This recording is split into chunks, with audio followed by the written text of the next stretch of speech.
jungle.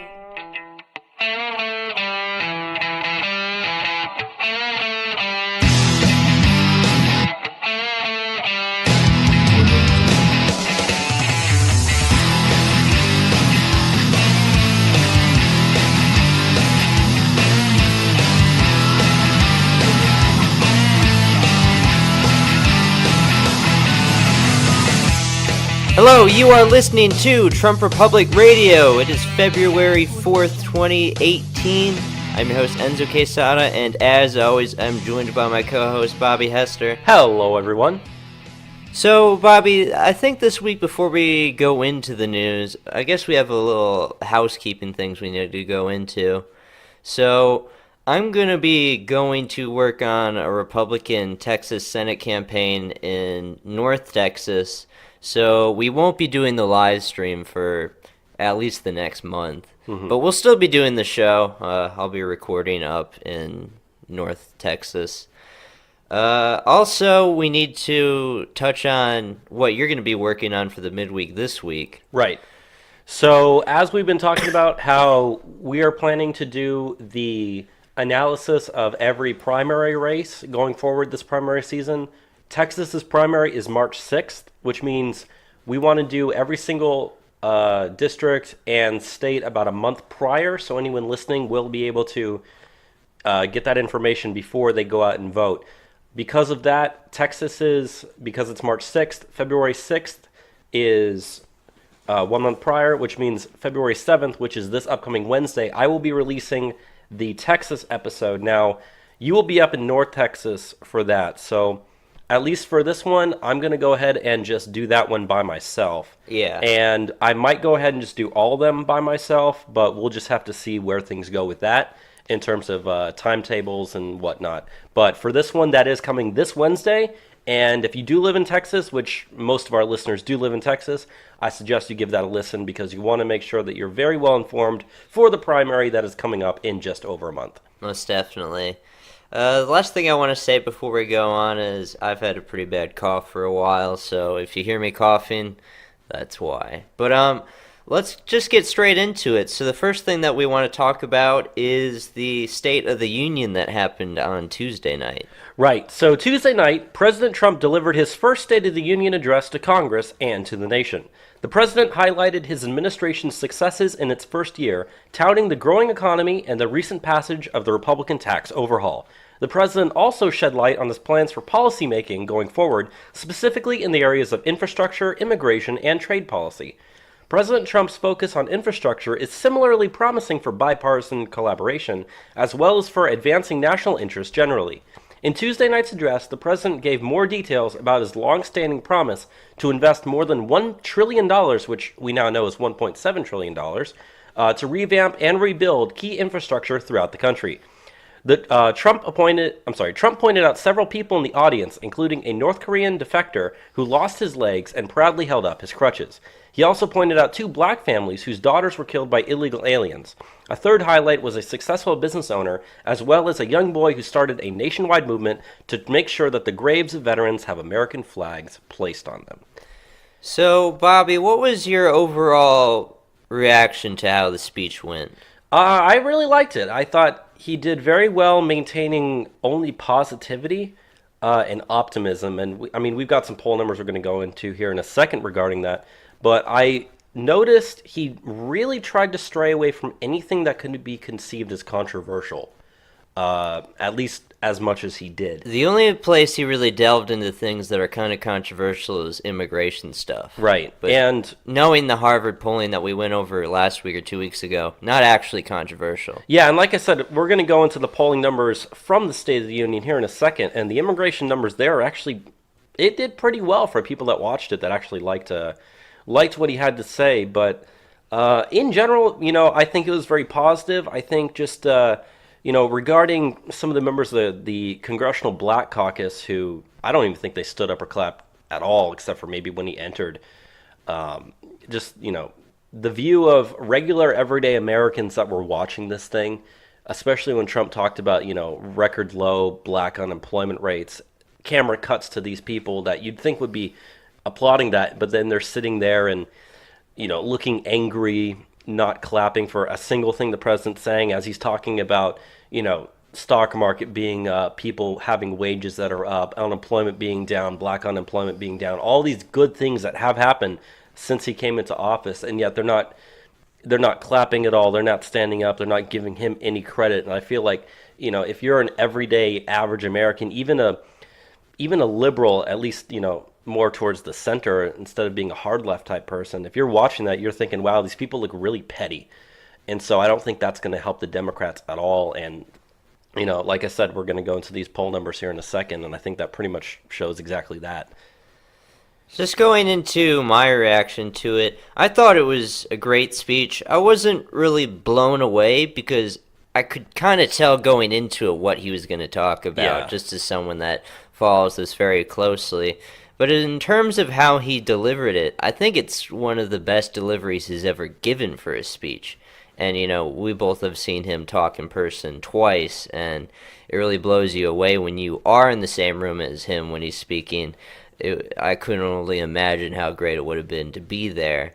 One of the things that I really noticed that I liked a lot that kind of gets away from the perception that people often have of him is he didn't really make the speech so much about himself.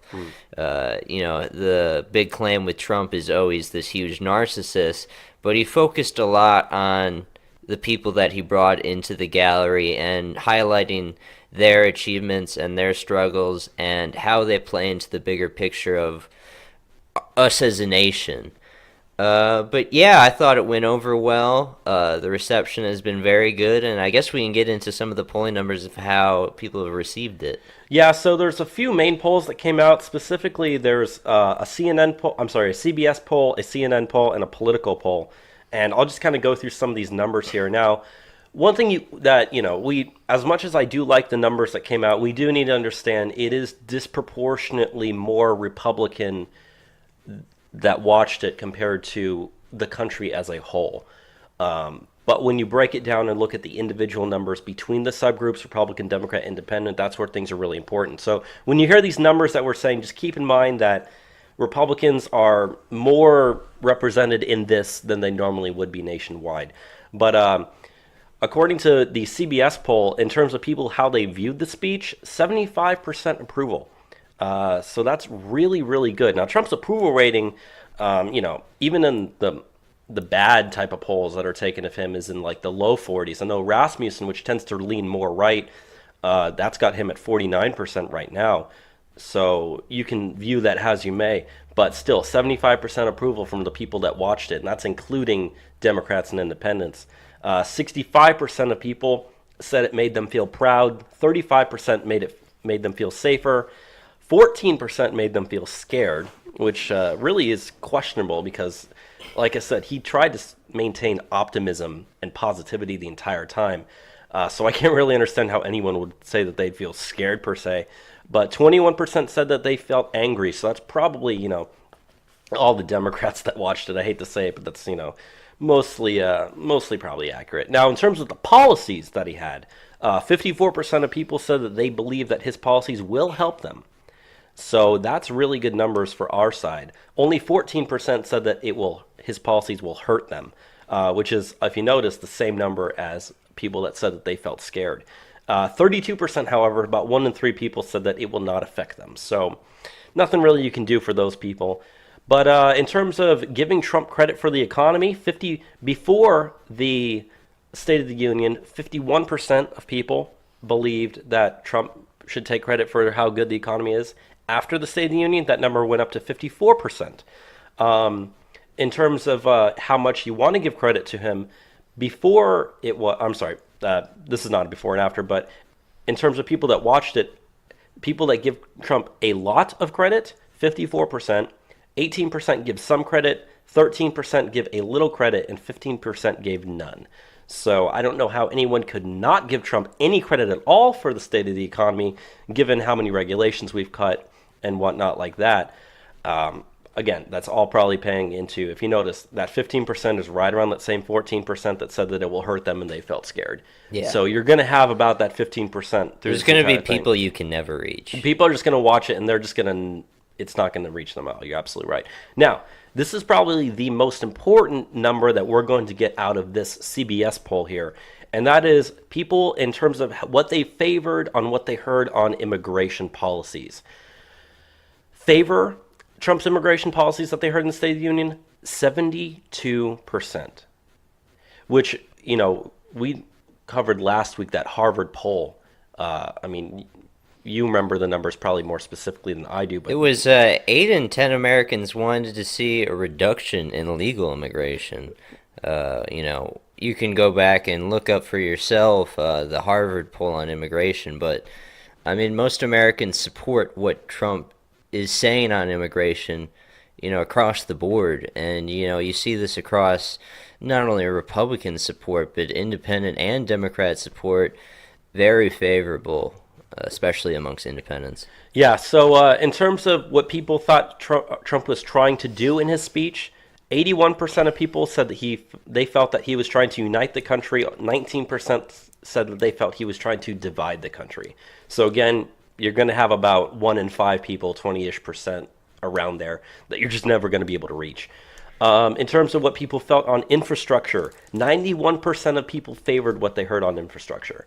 Now, that's actually really good going forward because of the fact that, I think we've said this on the show, and I don't think it's that controversial to say, but you're going to have a lot of more bipartisan appeal trying to do infrastructure type things than you normally would with immigration or even just the economy, taxes, healthcare, whatever.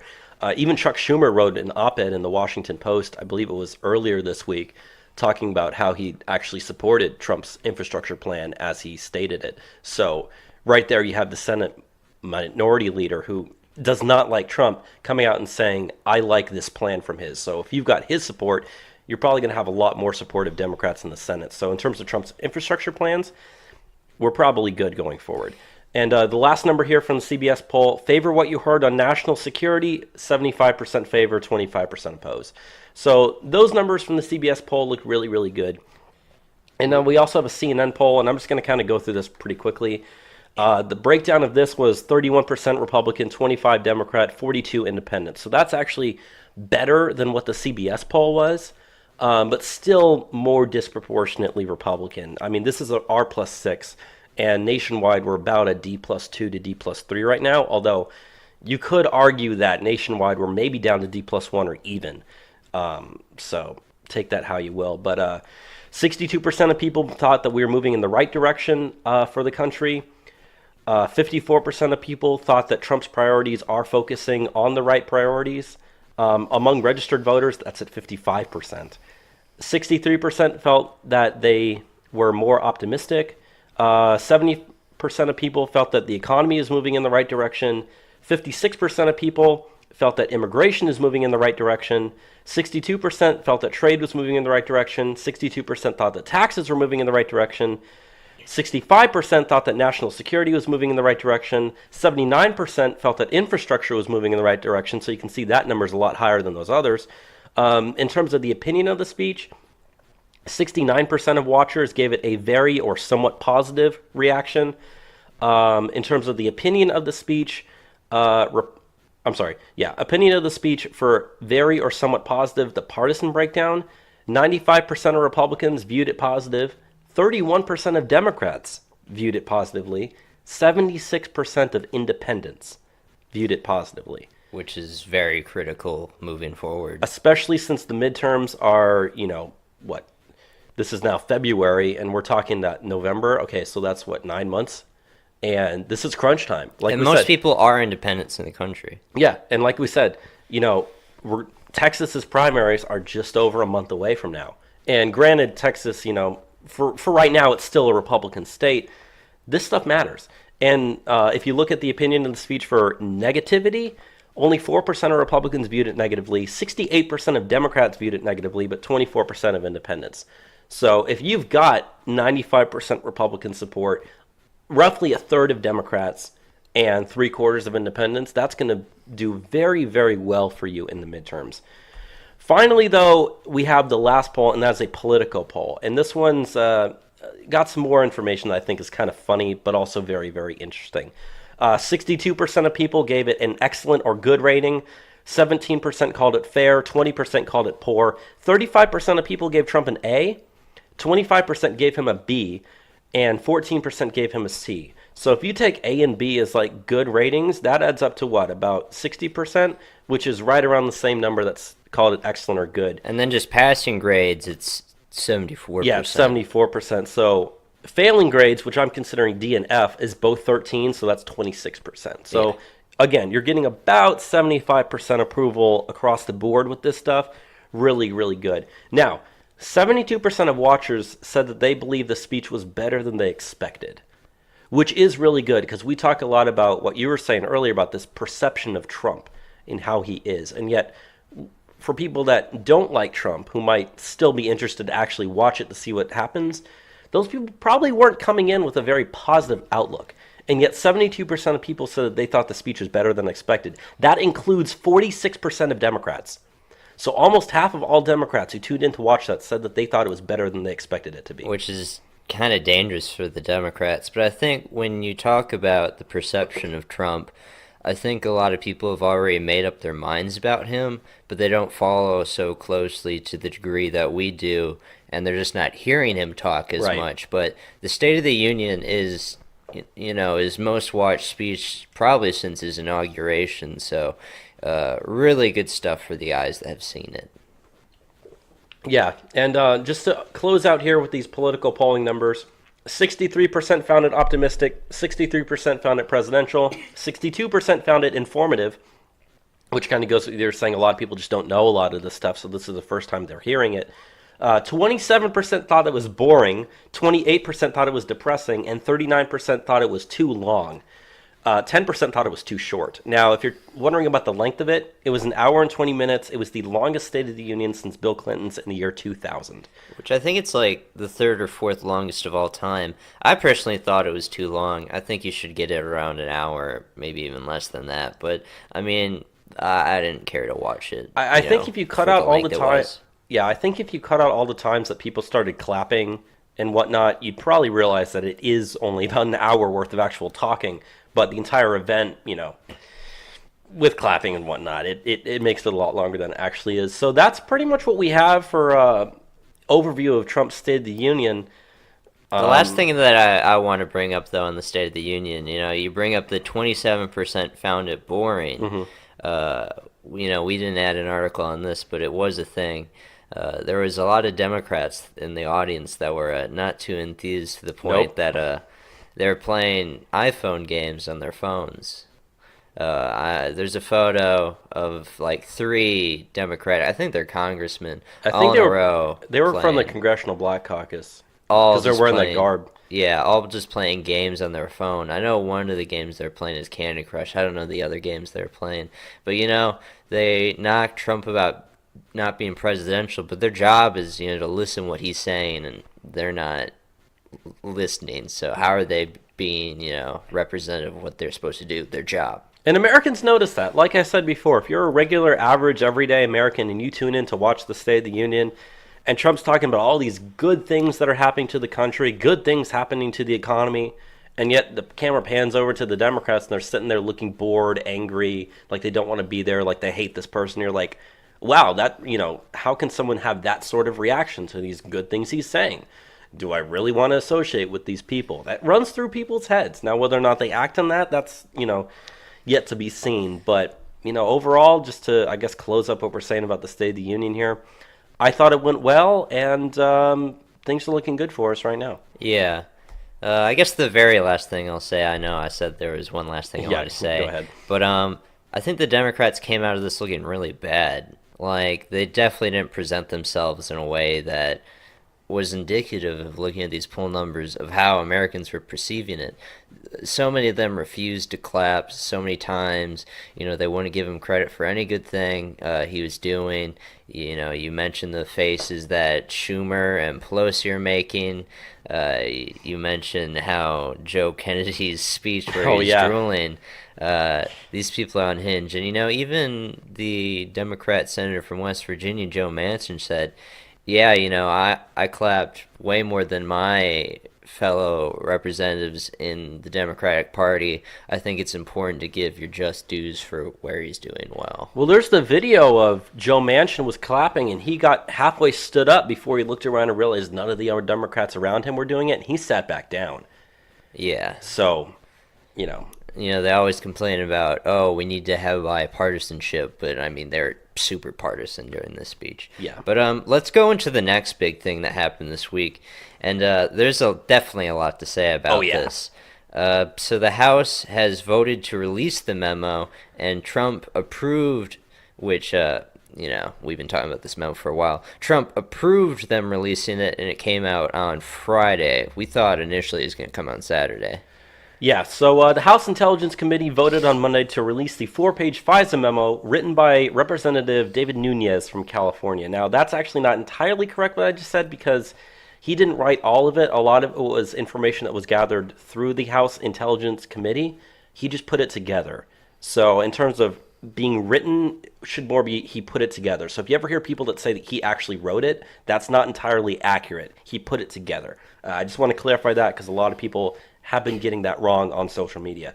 But the move has caused panic among top Democrats, including Representative Nancy Pelosi and Representative Adam Schiff, both from California, who are urging the Trump administration, who urged the Trump administration not to release it.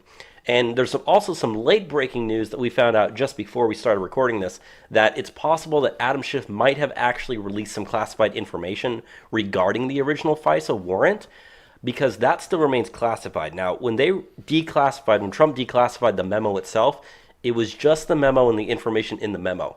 The actual FISA warrant that the memo talks about still remains classified.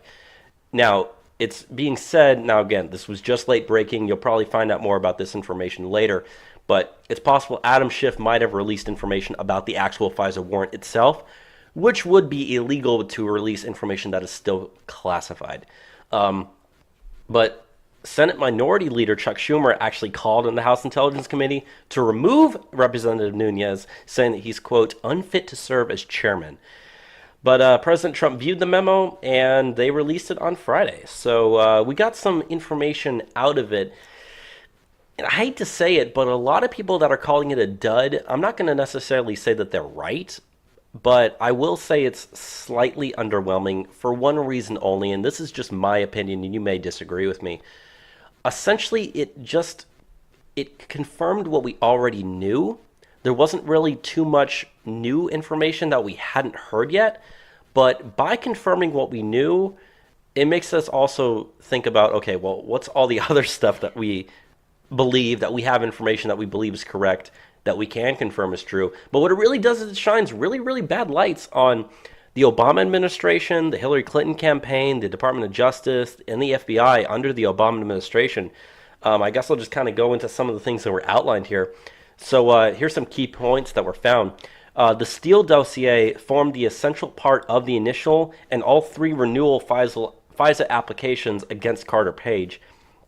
Andrew McCabe, who we're going to get to, is now the former deputy director of the FBI, confirmed that no FISA warrant would have been sought from the FISA court without the Steele dossier information.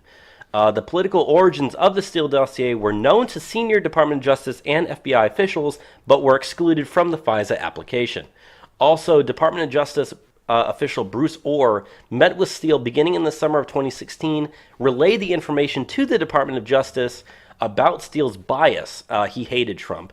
And Steele told Orr that he was desperate that Trump not get elected and was passionate about him not becoming president. So the FBI and Justice Department mounted a months-long effort to keep the information outlined in the memo out of the House Intelligence Committee's hands. Only the threat of contempt charges and other forms of pressure forced by the FBI and Justice Department to give up the material. Once Intelligence Committee leaders and staff compiled some of the added information in the memo, the FBI and Justice Department, supported by Capitol Hill Democrats, mounted a ferocious campaign of opposition, saying release of the memo would endanger national security and the rule of law. Finally, the memo released on Friday does not represent the sum total of what House investigators have learned in their review of the FBI and the Justice Department regarding the Trump-Russia investigation. That means that the fight over the memo could be replayed in the future when the Intelligence Committee decides to release more information. Representative Paul Gosar from Arizona, Republican, said on Twitter that he'll be co-authoring a letter to Attorney General Jeff Sessions seeking criminal prosecutions of traitors to our nation regarding former FBI Director James Comey, former Deputy FBI Director Andrew McCabe, former Deputy Attorney General former Deputy Attorney General Sally Yates and current Deputy Attorney General Rod Rosenstein for their, quote, illegal conduct and abuse of FISA. He also says that they have made a mockery of the FBI. Now, if you remember last month, there was a vote on whether or not to reauthorize FISA. Gosar was one of the few people that actually voted no on that. So he's very, very against the FISA process. But that did pass. And it did pass, and nothing we can do about that now. But Representative Nunes did state that there will be more memos to come, including one that focuses directly on the State Department's role in the FISA process. And the Senate said that their Intelligence Committee also has a memo that they are working on as well. So, and then we have the IG report coming. Right, and that's going to be the biggest thing, because the IG report is going to be, probably several hundred pages long. It's going to be extremely detailed. All the information will be definitely in there. It's all going to be sourced. It's going to be extremely descriptive. I know the Nunes memo here is only 4 pages long, and it's fairly descriptive, but even then, there's a lot of stuff where you can be like, okay, can we get more information Which here? we're getting that memo sources in March or April, right, in that time period. And so regarding just the Nunes memo itself, I mean, for anyone out there that doesn't 100% know exactly what it's talking about, a basic rundown of it is that back in 2016, the conservative website Washington Free Beacon, which is ran by Bill Kristol and his cronies, they were trying to dig up Trump, Russia information to try to discredit Trump and get someone other than Trump as the Republican nominee. And that's originally when they hired this, MI6 agent Christopher Steele to try to dig up this information. But Christopher Steele hated Trump. He was very anti-Trump. He made it well known that he was very anti-Trump in the people he talked to. But they originally hired him, and then they Which he was working through Fusion GPS. Right, and Fusion GPS was the firm that hired him. Now, at that point, he was fired, or he stopped working for the Republicans. It was at this point that the Democrat Party, the Hillary Clinton campaign, started paying Fusion GPS, who was paying Christopher Steele to create this phony dossier. They paid out to him $160,000. Right.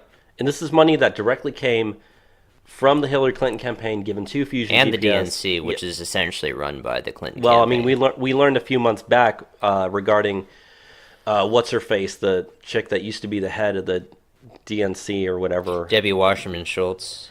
No, who was the other one that released the information talking about how the Clinton campaign was essentially a slush fund for the DNC, or essentially saying that the Democrat Party was rigged? You remember when that Donna Brazile, Yes. when she released her thing, and She wrote an entire book on it. Yeah, so we know that the Democrat Party and the Hillary Clinton campaign were one and the same through this entire process. That's there's no one really that's going to dispute that anymore. Enough information has come out to prove that.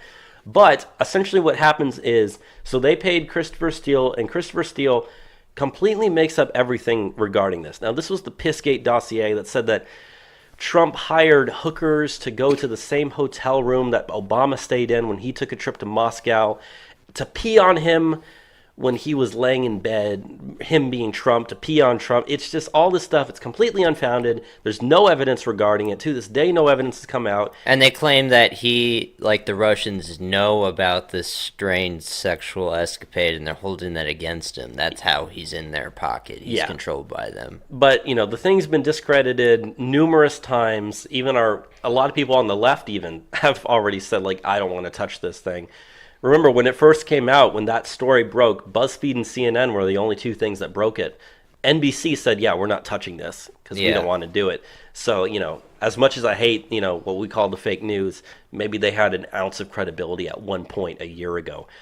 But the way it happens is by using this memo, by using the dossier, excuse me, the DNC was able to take that information to a FISA court, using it as evidence. Well, they took it and gave it to the Obama administration's Department of Justice and their FBI. Mm-hmm. And then the DOJ and the FBI, who know that the dossier is fake and politically motivated, they take this to the FISA court, which, Right. if you don't know, the FISA court is a kind of secretive court where they go and get wiretapping warrants. Which, if you know how it ran under the Obama administration, they approved over 10,000 of these, and they only rejected one in the entire scope of Obama's administration. So they pass almost anything. Yeah, and one thing that people need to remember is the actual FISA warrant that was used to spy on the Trump campaign. That one was the way the FISA court works is every 90 days you have to get the FISA warrant renewed, and essentially we have information that James Comey approved of one of the renewals. Deputy Director Andrew McCabe approved of one of the other renewals, and the third one was approved by someone else, I believe. Rod Rosenstein. Rod Rosenstein, who is currently the Deputy Attorney General of the United States. Who hired Mueller for the Mueller probe. Yeah, if you're going to fire anybody, it needs to be Rod Rosenstein. This guy needs to go. But we've also found out, we're going to talk here in a second about Andrew McCabe. Andrew McCabe was the deputy FBI director, but he is now, we're going to get back to the memo in a second. I just kind of want to go to the story real quick. Earlier on Friday, early on Friday, right before they released the memo, news breaks that Deputy FBI Director Andrew McCabe says he's stepping down from his role. But he said he's going to plan to not fully retire until his pension is ready in the middle of March. Now, his pension is reported to be worth around $2 million, but it's not going to kick in until March 18th. So essentially what McCabe is doing is saying, I'm not going to fully quit. I'm going to stop working and take indefinite amounts of leave until March 18th when I can fully say, that's it, I'm gone, give me my money. So that looked really, really shady with the timing there, and especially since they're lawyering up right now. Yeah, and especially since it came out to find out that he was one of the people that's named in this memo, that he was one of the ones who was aware of the fact that Trump was, he was one of the people that was aware of the fact that Christopher Steele was against an anti-Trump, and yet he approved the thing anyway. Now, one of the things that people need to realize and understand here is that when they brought all this information with the dossier and stuff to the FISA court, it was not told to the FISA court about Christopher Steele's political opinion on Trump. And that was one of the things that's was one of the few things that was actually information that we did not know prior to the release of this memo. We knew he didn't like Trump, but we weren't aware about the fact that the FISA court was not made aware of that and the FISA before court, they approved it, the warrant. The FISA court has like a higher standard of disclosure that you're required to give, and they didn't disclose it. I just wanted to give I did look this up just now. Also, Sally Yates and Dana Bonte also signed renewals for the FISA. Thank you. FISA surveillance warrant. So this warrant is signed, and it gives them the ability to wiretap officials in the Trump campaign. Page Carter. Carter Page. Excuse me. And remember, who is Trump's foreign policy advisor. Yeah, and I lost my train of thought that I was going to say. But no, I can continue for it. But what this allows them to do is not only surveil Carter Page, but every single person that he talks to, they're also available to surveil. And, going back many months ago, we talked about this story when it came out. We do know that Susan Rice, during the Obama administration, was unmasking surveillance. So what does that mean? Usually when there is a warrant to protect American citizens, you need to hide the name, mask up the names of Americans that are being surveilled. But by unmasking them, she revealed who they were talking to. So what is all happening with this that we can find out? Politically motivated, bad faith actors in the Obama administration Department of Justice and the FBI using opposition research that cited Christopher Steele himself and a Yahoo News article that cited Christopher Steele again. Yeah. Was used to have a politically motivated surveillance of an opposition to Hillary Clinton during the 2016 presidential campaign. And here's the thing with all of this. if we saw that they did this in this one case, I think it's safe to assume that they've done this before. Of course. Just, which happens with so many criminal acts. They just got lazy with how they went about doing this. And that's how we were able to find out the entire breadcrumbs trail to what happened. And this memo, we always they always say like, oh, this is bigger than Watergate or whatnot. In a sense, it is. Because we haven't seen, a corruption of our institutions like this, not really ever. So yeah, this is really huge stuff. Especially since we know this is just the tip of the iceberg. Because we still have that second memo that's coming out regarding what the State Department's role in all this was. We've got the Senate is going to release their memo from the Senate Intelligence Committee, and we got the IG report that's going to be dropping, probably within, I don't know what the time frame for that is, but relatively soon, maybe within a couple months or so. You got all this information that's boom, boom, boom, boom, proving these people were corrupt to the highest levels, and I think it's safe to say that this is probably going to go all the way to the top. It's probably going to reach President Obama. I hate to say that. I don't want to be too optimistic here, but it's a very good chance that he was aware of this sort of stuff. Definitely goes to Hillary Clinton and her campaign. Definitely goes to high-level members of the DNC, because they had to be aware of it because they were working closely with the Clinton campaign to get this stuff done. But also at the same time, we can't ignore the fact that guys like Bill Kristol and the Washington Free Beacon, they're the ones who started this thing. They're the ones who originally hired Christopher Steele through Fusion GPS to find opposition research on Trump. And we need to make sure that those people are held accountable as well. Now, I'm not sure, what legalities you can say that they've broken. I'm sure that there's something in there. I'm not going to talk about something I don't know entirely about. But at the same time, they are implicated in this. They're the ones who are part of this. Now, do I think that they're as guilty as the others? No, of course not. I don't like them. But I'm going to be perfectly honest. Guys like Andrew McCabe and James Comey, Sally Yates, Rod Rosenstein, they're much, much, much more guilty in this than someone like Bill Kristol and Washington Free Beacon are. And I also, I kind of want to get a little sidetracked here, but I find it hilarious whenever left-wing media outlets like to refer to the Washington Free Beacon as a conservative media outlet. It's ran by Bill Kristol. The guy's a neocon. The guy is just like John McCain. He's just like Jeff Flake. He's just like Lindsey Graham. He's one of those, just like Mitt Romney. He's against Trump, barely uses the word conservative, could be a label on them. I definitely would put it in air quotes if I was actually typing it out.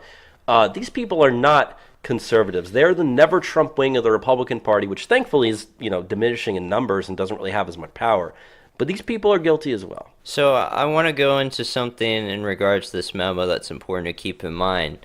Fruit of the poisonous tree. Fruit of the poisonous tree is a legal metaphor in the United States used to describe evidence that is obtained illegally. The logic of the terminology is that if the source of the evidence or evidence itself is tainted, then anything gained, quote, the fruit from it is tainted as well. This is how it works in a legal court case. So, by our knowledge that the dossier is false, it means the entire investigation into Trump, through the Mueller probe, is delegitimized. It's tainted, and it has to be thrown out at this point. The idea that this can continue, it's crazy. And they're very afraid with this stuff right now. And that's part of the reason why Andrew McCabe stepped down, because he was the one who, under oath, when he was giving testimony, he said that had there been no FISA warrant, had the Steele dossier not gone to the FISA court, there never would have been a FISA warrant to spy on the Trump campaign. And there would not have been the Mueller probe, as you said, if you wouldn't have had that FISA warrant in the first place. So it all comes back to what we've been saying for the last several months. The entire Russia narrative is a lie. The entire Mueller probe is built on a lie. And these people need to get fired. They need to get removed from office. And frankly, you need to start filing criminal charges against these people. Because they're corrupt, and they're aware they're corrupt, and they're trying to cover up their corruptness. And the kind of scary thing is, if Hillary Clinton had won the presidency, not only would these people never be exposed, but this would become the standard procedure to how to behave, and you'd see this happen even more so against Republicans, if not to say this is already extensively happening. So, yeah, this is really huge news. I think it's bigger than the State of the Union this I week, think so as well. and there's a lot more to come. So the Democrats are extremely afraid at the moment. They don't really know how to react to all this. The media doesn't know how to react to this. One of the funny, and they try to say this is an issue of national security. That was a complete lie. But they also like to say, "Oh, this delegitimizes our institutions. That's a threat to national security. That's unpatriotic." But why is protecting corruption in the FBI something that we want? And one of the craziest things that I've heard this week is Evan McMullin, the anti-Trumper conservative funded by, Bill Kristol. He said even though the stuff in the memo that was released shows proof that the FBI and the DOJ were corrupt, partisan, politically motivated against Trump, we need to ignore the stuff that was said because it delegitimizes our institutions, and that's dangerous. That's the level of rhetoric and delusion that, the Never Trump wing of the Republican Party is working on. And it's just dangerous. And keep in mind that exact same wing is about to get Mitt Romney elected as a senator in Utah. Yeah. And that's not going to bode well for us in the future. So if you are listening in Utah, I hope you understand that. Do not vote for not John McCain. Do not vote for Mitt Romney in the Republican primary there. Is there anything else you want to talk about on this memo, though? Not really, no. I don't want to say anything else about it other than the fact that we got to wait and see for anything else that's going to come out. And I think we described it pretty well in our evaluation. So let's move on to this train crash. Yeah, so a train carrying members of Congress to a Republican retreat in West Virginia slammed into a garbage truck Wednesday, throwing lawmakers from their seats and leaving at least one person dead, officials said. Authorities identified the person killed as Christopher Foley, age 28, of Louisa County, Virginia, one of two passengers inside the truck. The other passenger, still unidentified, was airlifted to the University of Virginia Medical Center with critical injuries. An aide to House Speaker Paul Ryan was taken to the hospital with a minor head injury. Passengers on the train reported nothing more than minor injuries, however. But Representative Jeff Denham, Republican from California, who was on board, said, quote, "It was a very high-speed collision. There was no braking that was felt. We hit an immediate impact and went from 70 to 0 very quickly." So this was the day after the State of the Union when members of the Republican Party were heading to West Virginia. Wednesday. On Wednesday. And essentially they said that this truck, it was stuck on the tracks, the train hit it, the driver was killed. I know that Paul Ryan was on board, Jeff Denham was on board. There's another Republican, I think it was Jeff Flake, was also on board the train when it happened. But none of them were injured, although they did say that, like we said, that aide to Paul Ryan was taken to the hospital. So hopefully he's all right or she's all right. But there's one more thing regarding this, and that's a tweet that was sent out by author Stephen King, who, if you don't know, is extremely anti-Trump and a liberal. But he tweeted out in response to the crash, he said, quote, a trainload of Republicans on their way to a pricey retreat hit a garbage truck. My friend Russ calls that karma. That tweet received 21,000 likes and a ton of backlash. After it was discovered that the truck driver Christopher Foley was killed, King tweeted, quote, "Of course! Sorry the truck driver died." He later tweeted a sorry not sorry apology saying, quote, "A rather thoughtless tweet from me concerning the train truck crash, for which I apologize if one is necessary. It should be pointed out, too, that those Republican politicians who can be heartless when they vote immediately got out to help." His original tweet has not been deleted. So I just wanted to call out Stephen King on being an asshole for what he's doing here. You should never make fun of events like this, especially when there's accidents and people are killed. Keep your mouth shut and wait till you get more information. Don't wish harm on people that, should not be wished harm of. Talk shit about them all you want. Say that you don't like them. Say they're horrible people. But when it's stuff like this, you should be offering your thoughts and prayers. You shouldn't be calling it karma. And it really shows you the sick mindset of these people that call themselves the resistance. By virtue of us being against them, they see it as perfectly fine for us to be killed. Mm-hmm. And that's not something that we feel about them. I mean, we don't like them. We don't want them to be in power whatsoever. But we're not applauding deaths on their side. No. So, Might be applauding criminal charges against them. Might say that we hope they go to jail for the rest of their life, but to be killed, to be injured, no. It's nothing that we advocate for. That's stuff we advocate, against. And that really does show you the partisan divide here between the left and the right, which is part of the reason why people in the middle have been pushed away from the left and been pushed towards the right, because most people don't want to wish harm on people. Most people, when they see that, like, wow, that is a really dick move that Stephen King made there. There's a reason why he got so much backlash from that tweet. But I just, like you said, I wanted to point that out as just a very good example of just how those people really feel about you and me and people like us. Yeah, we deserve to die. We're less than human because we support things that they don't like. It's insane. Let's go into the next thing that we have. We got some new Strzock-Page texts. Do you want me to read this? Yeah. Okay, so a new batch of text messages between anti-Trump FBI officials Peter Strzok and Lisa Page shows that they wanted to, quote, get around technology, cumbersome data, retention requirements to retain text messages. The August 2016 messages discussed piloting a new program to get around our security and monitoring issues, noting that DD, who is thought to be former Deputy FBI Director Andrew McCabe, had a terrible time with his phone, which made him concerned for our folks all over the place. In a later portion of the exchange, Strzok notes that if he wanted to copy or take classified information, he, quote, sure as hell wouldn't do it on his FBI-issued phone. So if you remember last week, or possibly it was the week before, we were talking about these text messages that were released between Peter Strzok and Lisa Page. And part of it, they were talking about they wanted to move from their government-appointed BlackBerry phones to iMessenger through either iPhones or iPads or whatnot. It appears here it's going to be iPhones because those things don't have the required software to actually retain those text messages through the government. And they wanted to do that on purpose so that their text messages could not actually be recorded. Now, I guess we can move on here and actually do the back and forth of what the text messages actually said. Yeah, so I'm going to read for Lisa Page, and you're going to speak for Peter Strzok. Yeah.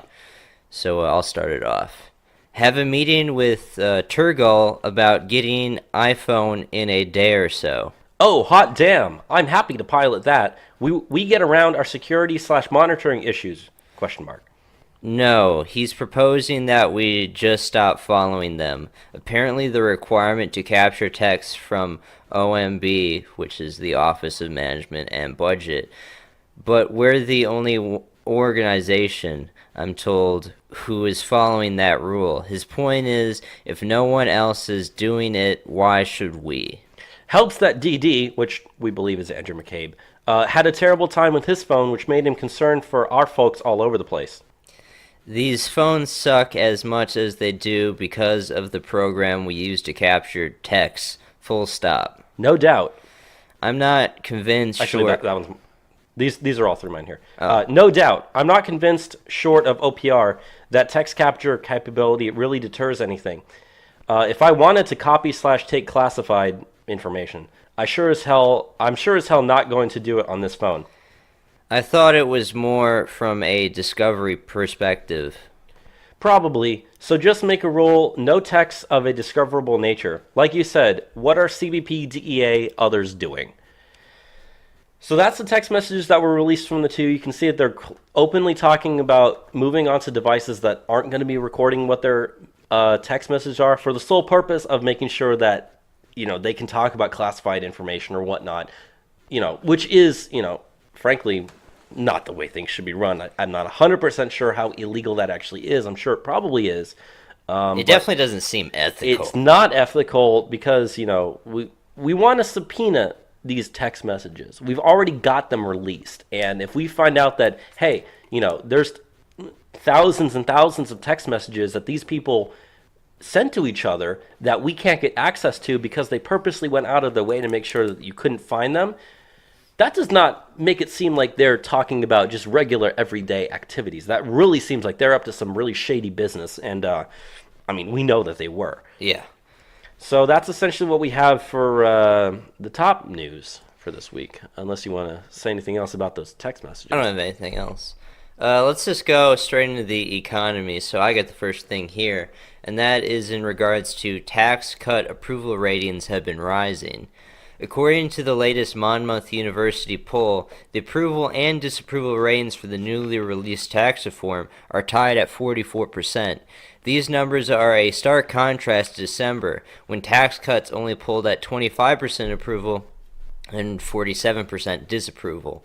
Also in December, only 14% of Americans believe they would see their taxes go down, compared to half of the public that believed their taxes would rise. These numbers now stand at 24% who believe they'll see a tax cut and 36% who believe they will pay higher taxes. According to the estimates of a joint committee on taxation, Congress's nonpartisan scorekeeper for tax bills, less than 10% of Americans will see their taxes rise and more than 60% will see taxes fall. So as a rising number of Americans learn that their earlier assessments of the tax bill were wrong, it is likely to become even more popular. And especially since we got so many different companies that are giving out bonuses, which is, pretty much what the next thing is that we're going to get to here. Frankly, I hate to say it, but sometimes you need to just go into people, especially when they're, part of that, what was it? Still 36% who believe that they're going to have to pay higher taxes. That's just not true. It's just not true, and I hate to say it, but you need to just flat out tell those people you are absolutely wrong and you don't know what you're talking about. You need to go out there and you need to do the research for yourselves. You can't just listen to some left-wing talking point in the internet or the mainstream media or CNN or whatever the hell you're listening to. You can't listen to them. You need to go do your own research. Use the freaking website that they have, which allows you to input your information and see what the change is in your own taxes, which I did that for my family. We're going to save about $2,000 a year, which is good. But frankly, look at this number here we talked about. Back in December, only 14% of Americans thought that they would see their taxes go down. That's now at 24%, yet the Joint Committee on Taxation, which is nonpartisan, says it's going to be 60%. So that's roughly 40% of Americans who don't think that their taxes are going to go down, who actually are going to have their taxes go down. And I remember the week that tax reform passed, we were going very in depth on, how people were going to be impacted. And we were saying numbers around 80% were going to see their taxes drop, and only 5% were going to see their taxes rise, with the rest, not seeing any significant change. So, yeah, people are just highly misinformed on this, but as we get closer to tax season, people are going to realize, wow, this actually was a beneficial bill for me, and it's going to help both the Trump administration and the Republican Party moving forward. Yeah, and that's very, very important. So if you're one of the, like we said, we're moving into tax season here, so as you file your taxes, especially if you're one of those people that's getting a bonus, just remember, not a single Democrat in Congress voted for that.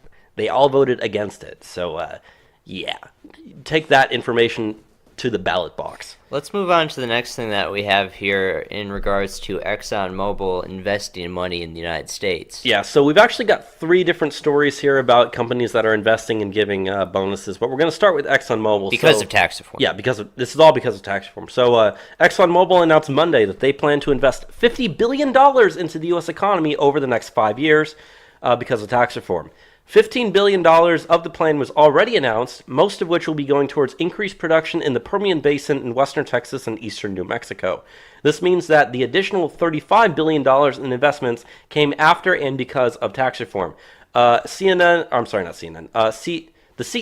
of ExxonMobil, Dan Woods, in a blog post said, quote, "These investments are underpinned by the unique strengths of our country and enhanced by the historic tax reform recently signed into law. These positive developments will mean more jobs and economic expansion across the United States in a myriad of industries." The company also said they are planning to create 12,000 new jobs, most of which will probably be in, like we said, western Texas and eastern New Mexico in the Permian Basin there. So for Texas, that's great. For New Mexico, that's great. Let's go into the next good story we have from the Altria Group. Yeah. So Altria Group, which is one of the largest private employers in Richmond, Virginia, announced that they'll be giving all of their 7,900 non-executive employees a one-time bonus of $3,000 because of tax reform. This adds up to nearly $24 million. They said they also plan on setting aside an additional $35 million over the next 3 years to focus on community outreach, nonprofit, and youth development programs. This is in addition to the $55 million that they spend on these every year. So, that's almost going up by like 1.5%, right? So that's pretty good there. And The last, as far as bonuses we have to go into, is Best Buy. yeah, so finally here we have Best Buy. In a letter released Friday, Best Buy CEO Hubert Jolly said full-time workers will receive a one-time bonus of $1,000 and part-time workers will receive a one-time bonus of $500 because of tax reform. In all, more than 100,000 of Best Buy's 125,000 workers in the U.S., Mexico, and Canada will receive the bonuses on this month's paycheck. In addition, Best Buy will be making a one-time contribution of $20 million to the Best Buy Foundation to help further expand its teen tech centers and Geek Squad academies across the U.S. A portion also will be used to create a nationwide employee volunteer program aimed at teenagers and technology. It is expected that this will reach over 1 million teens a year. So, with all these different bonuses that we've seen from tax reform, this is something that me and you predicted from the very get-go. A lot of this has to do with lowering the corporate tax rate from 35% to 21%, which is the easiest way to increase, the productivity of businesses in the country. But yeah, this is all before we even see any actual taxes come back to these companies. We're going to see more bonuses given out once these companies actually receive their money. You can expect to at least see some higher productivity. The workers are going to be more motivated when they receive these bonuses. And as these companies do better, they're going to be able to give even more bonuses. I recently talked to a lady working at a company that makes race car fuel. And she was telling me with the new tax bill, they've seen massive growth in their company over the last couple of months of around like 5 to 6%. And they're able to hire even more people and invest in their company even more so. And that's just one example of a business. This is happening all across the country. Not just the big ones that we mentioned, but even small and medium-sized businesses. And here's something that, if you're a listener to this program and you're someone who shops at Best Buy a lot, here's what I want you to try to do. If you can try to do it within the next week or so, do it. I want you all to go to Best Buy, walk up to any employee, because they're probably going to be like, "Hi, how may I help you?" Blah, blah, blah, and, just BS with them for a little bit and talk about them. But I want you to walk up to them and through conversation just say, "Hey, are you happy that you're going to be getting that bonus because of tax reform?" I doubt any of them are going to say no. And no matter their political no matter affiliation. Especially if it's someone who looks like a liberal, because we know exactly what these people look like. But if they've got the dyed blue hair, or if they're a female that's got a bunch of tattoos, half her head shaved, pink hair, whatever. Even guys that look kind of, look like liberal communist soy boys, yeah. Walk up to them, get them talking in conversation, have them help you look for just some BS about a computer, an iPad or something. Get into conversation, mention that, and then see what they say, and just make sure you hammer down the point. Just be like, "Oh yeah, by the way, just especially if you're in Texas, because like we said, granted, primaries and general elections are different, but just make sure to hammer down to them and make sure to tell them, yeah, just remember, not a single Democrat voted for that $500 that you're about to get, or that $1,000 if you're a full-time employee. Just remember that when you go to the ballot box in November. If you start hammering that into people, that's going to spread, because I know that these employees of these companies, especially, granted I'm using Best Buy as just the example here, but those people, those companies that work there, they're friends with each other. People that work together tend to hang out together. They talk outside of work. And politics will come up from time to time. So if you talk about that, they're going to mention, "Hey, I just got $500 additional. You got $500 too. Great. Oh, by the way, did you know not a single Democrat voted for that?" Think about that when you go into your election. So you as a customer have a lot of power with these people. Make sure you hammer it down. Let's go now into the very good job numbers that we've seen for the month of January. Right, so January jobs numbers indicate that non-farm payrolls rose by 200,000 compared to an estimated increase of 184,000. The unemployment rate remains at 4.1%, the lowest since the year 2000, and wages grew at an unexpectedly high rate of 2.9%, which is the most in nearly 9 years. So we're continuing to see jobs are going up, jobs are being created. The unemployment rate, granted, I don't like the way that they calculate it. It still remains at the lowest level in 18 years. And wages are up. And that's probably the most important thing because people have been complaining a lot that as productivity has been going up over the last 40 or so years, wages have not been going up at the same rate, which, a lot of that has to do with increased use of technology and more efficient productivity. But that being said, that wage growth is probably the most important number that comes out of here, even more so important than the actual jobs numbers themselves. And we've seen almost every single month of the Trump administration, we've outperformed job numbers almost every single Yeah, I month. think September was the only month when it didn't, and that had to do a lot because of the hurricanes. And even then, October bounced back even stronger than expected before, too. So, yeah, we've seen good job numbers. The economy is still doing very, very well. You know, a lot of people think the stock market is due for a correction soon. I know that on Friday it dropped like 666 points, which is not good. Mainly due to like government instability. Yeah, because every of the single new time memo that release. every time there's instability in government, the stock market does go down. If you remember probably a month or so ago, when there was, I think it was that one guy, and I forget this guy's name. I wish I would have remembered it, but the one guy, I think it was on CNN or NBC or whatever, released that statement saying that Michael Flynn was going to testify against Trump, and because that causes government instability, that made the market go down by like 350 points or something, and a lot of people had sell orders, and those sell orders went through, and the market went down so fast in such a short period of time. People lost thousands and thousands, maybe even millions of dollars total, and then he was fired because of that. And then if you remember back, everyone thought Hillary Clinton was going to win the election. If you remember on election night, the Dow futures were down like 700 points. Yeah. Because it just wasn't expected that he was going to win. Yet, every time there's something that looks bad on Trump, the stock market goes down. This time, it was because you had, a normal Friday with these good jobs numbers, that would cause the market to go up. But because of the fact that the whole memo release was such a big and important thing, realizing, wait a minute, there's probably be a lot of people in government that are going to have to start hiring some lawyers, and they might end up in handcuffs here soon. Granted, that might not have any effect on the economy or any businesses whatsoever, but just political instability by itself causes the market to go down. If anything, every single time markets go down on Fridays, they tend to go up on Mondays because people see that as a buying opportunity. And I mean, a 666 point decline, I think it was like 2.5%, I believe, was the actual number there. So, hey, if stuff goes down so fast, it's probably going to keep going up. And I only say that because things are looking good. There's still, the only indicator of a possible stock market crash is the fact that it's just been going up and up and up. But every other underlying factor, like, numbers from the economy, home sales, all this sort of stuff. Consumer confidence. None of that stuff that you normally see 6 to 8 months before recessions or what, none of that stuff has come out yet. The only thing you can point towards to say we're due for a correction is the fact that the market appears to be in a bubble right now.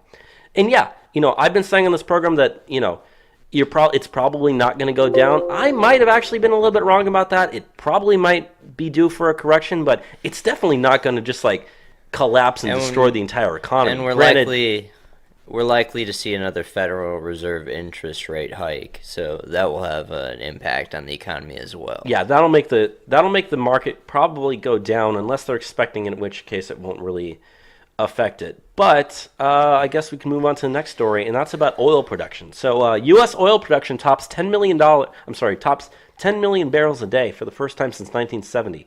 That's the first time in nearly 50 years. They said that oil production in November rose 4% from October's numbers. And they said that with increased domestic production, the petroleum trade deficit has dropped from 12.5 million barrels per day in 2007 to only 2.5 million barrels per day at the end of last year. Now, if you take ExxonMobil's investment that they said that they're going to do out in the Permian Basin, it's possible that we might have even more than 10 million barrels per day of production in the U.S. So I would love to see our trade deficit of oil drop even more. Yeah, and trade deficits have a very strong impact on limiting the growth of the economy, so reducing it by so many millions of barrels is definitely a move in the right trend.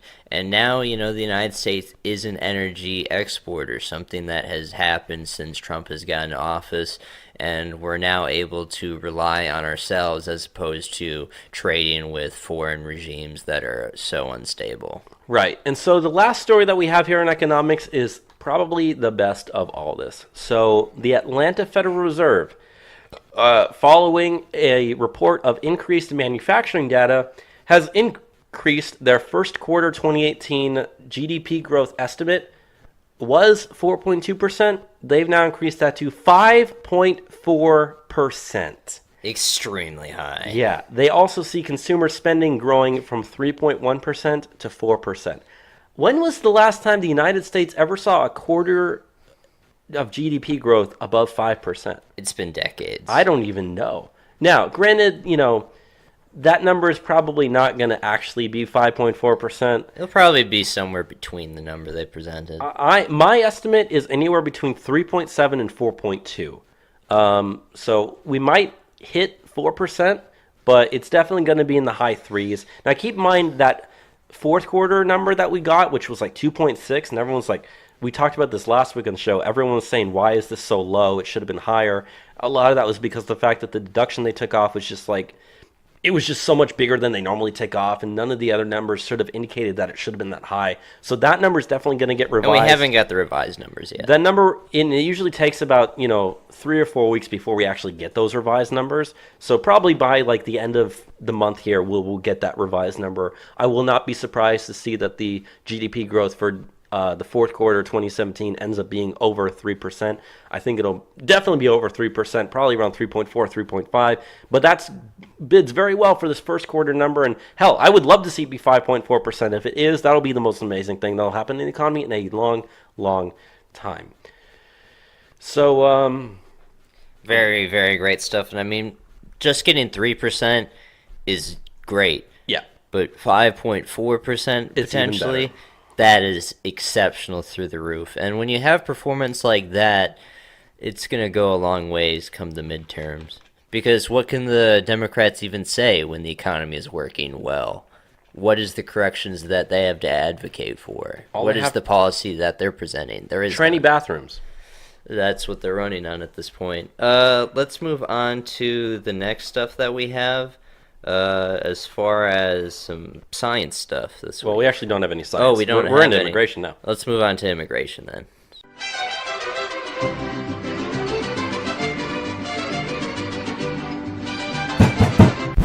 Open the door! Immigration! La migra, vamos, niños! This week in immigration. So the first thing that we're going to go into is a massive drug bust on the U.S. border. Yeah, so earlier this week, Mexican authorities stopped a truck heading towards the U.S. border. The authorities seized 45.5 kilograms of fentanyl. I hope I'm pronouncing that correctly. I believe so. 914 pounds of crystal meth, 87 pounds of cocaine, and 18 pounds of heroin. Now, fentanyl is a medically used opioid that is considered to be 100 times more powerful than morphine and prone to lethal overdoses because the Oxford Treatment Center lists a fatal dose as only 2 milligrams. The 45.5 kilograms would be enough to kill, I heard, up to 19 million people. So at least millions. At least millions of people could possibly die because of all the fentanyl in that one truck alone. They said the drugs were found in 10 bundles, 3 suitcases, 18 bricks, and 18 plastic containers, and the truck was listed as being registered in California.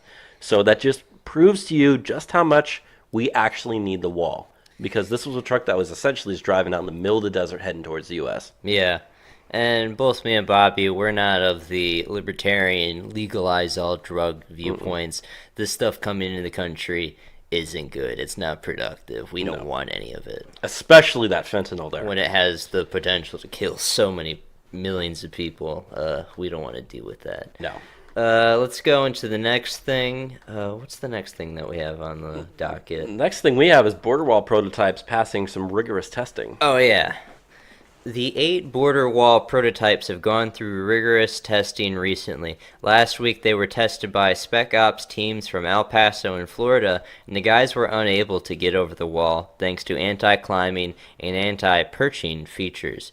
This week the walls have withstood cutting torches, jackhammers, and concrete saws. A DHS official in Washington said, quote, "I can't talk about it, but the walls were so high we had to suspend testing. It was unsafe. Out of dozens of attempts, one guy made it to the top, but he couldn't get down. We had to bring him down with a cherry picker." Among the 8 designs, agents still prefer the see-through style fence, topped with a flat concrete or steel anti-scaling mat. Agents say a 30-foot high wall may not be necessary. 24 feet might be acceptable to save a few dollars. The results of the tests will not officially be known for another 2 or 3 months. So, they always say walls don't work. You're just going to take a ladder to go over. You're going to dig under. You can just go to Home Depot and you'll get over. What was it Gary Johnson said? Like, oh, if you have a 20-foot wall, you're just going to increase the market for 21-feet ladders. Mm-hmm. That's not how these walls work. These guys can't get over These whatsoever. These are Spec Ops guys. These are like Navy SEAL type guys. You're not going to be able to do this with pregnant Mexican women. They had dozens of attempts, and only one guy was actually able to make it to the top of the wall, and even then he couldn't get down. So they had to get a cherry picker to come pick him up. You think of a Spec Ops guy, only one guy out of dozens of attempts is able to actually make it to the top and still can't get down. You think some pregnant Mexican woman or some little kid is going to be able to do this? It's not going to happen. Yeah, and you need to keep in mind there's also underground. Well, it goes underground at least 6 feet they've been saying down. 6 feet, yeah. Maybe in the future designs or something they'll go even deeper. 6 feet is adequate enough, but they also have sensing devices. So even if you're going deeper than 6 feet, which is hard to tunnel that far down and continue under the border, we're going to be able to tell, having the see-through fence design, which a lot of, Republicans saying like, oh, that's so terrible, but it's what the Border Patrol prefers, and I kind of take their opinion, in higher respect than just what the average observer says. This wall will work extremely effectively, and we talked about a couple weeks ago, we had a report on how much the wall would cost. It would only cost a penny per every $20 the U.S. government spends. They always say, like, this is a big waste of money. It really isn't. You could, with that number, you could pay it in a year, but this is going to be something spread over the course of many years to pay for this wall. And really where it comes down to it is the Democrats just don't want us to be a nation. Mm-mm. They're mad that having a border wall asserts that we're a nation that has borders, because they just want these people to flood in, because every individual in the entire world is a potential constituent to the Democratic Party. They don't care about appealing to you, the American citizen, anymore. One thing we didn't mention, but Trump had the quote, "Americans are dreamers too." Title of this episode. And that really offended them highly, because they prioritize illegal aliens over you. And, all the propaganda they have on the wall, it's all wrong. Mm-hmm. So if you ever run into anyone that's saying stuff about the wall, just look up, the Spec Ops guys trying to go over the wall. They can't do it. The wall will work. Exactly. So, and other than that, the last thing I want to say about that is the fact that that one line there, agents say a 30-foot wall may not be necessary, 24 feet might be acceptable to save a few dollars. They're literally saying you're going overkill with this wall here, guys. Yeah. Even the Border Patrol is saying, okay, let's calm down here a bit. It doesn't need to be that big. And you don't need walling on every single mile of No. the U.S. border whatsoever.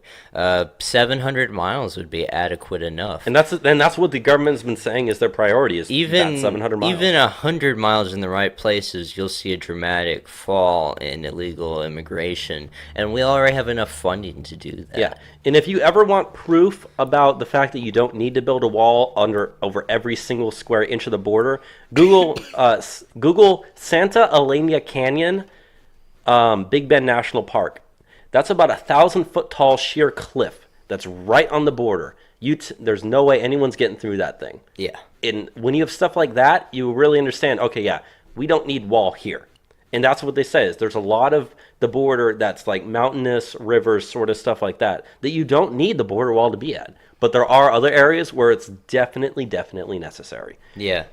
So let's go into the next thing that we got here. Border agents found 76 illegal aliens in a tractor trailer in Texas. Border agents in Laredo, Texas, which is very south near the border. It's right on the border. Yeah, stopped a truck because they had to ask the driver about his immigration status. Upon further search of the truck, the agents discovered 76 illegal aliens inside the trailer.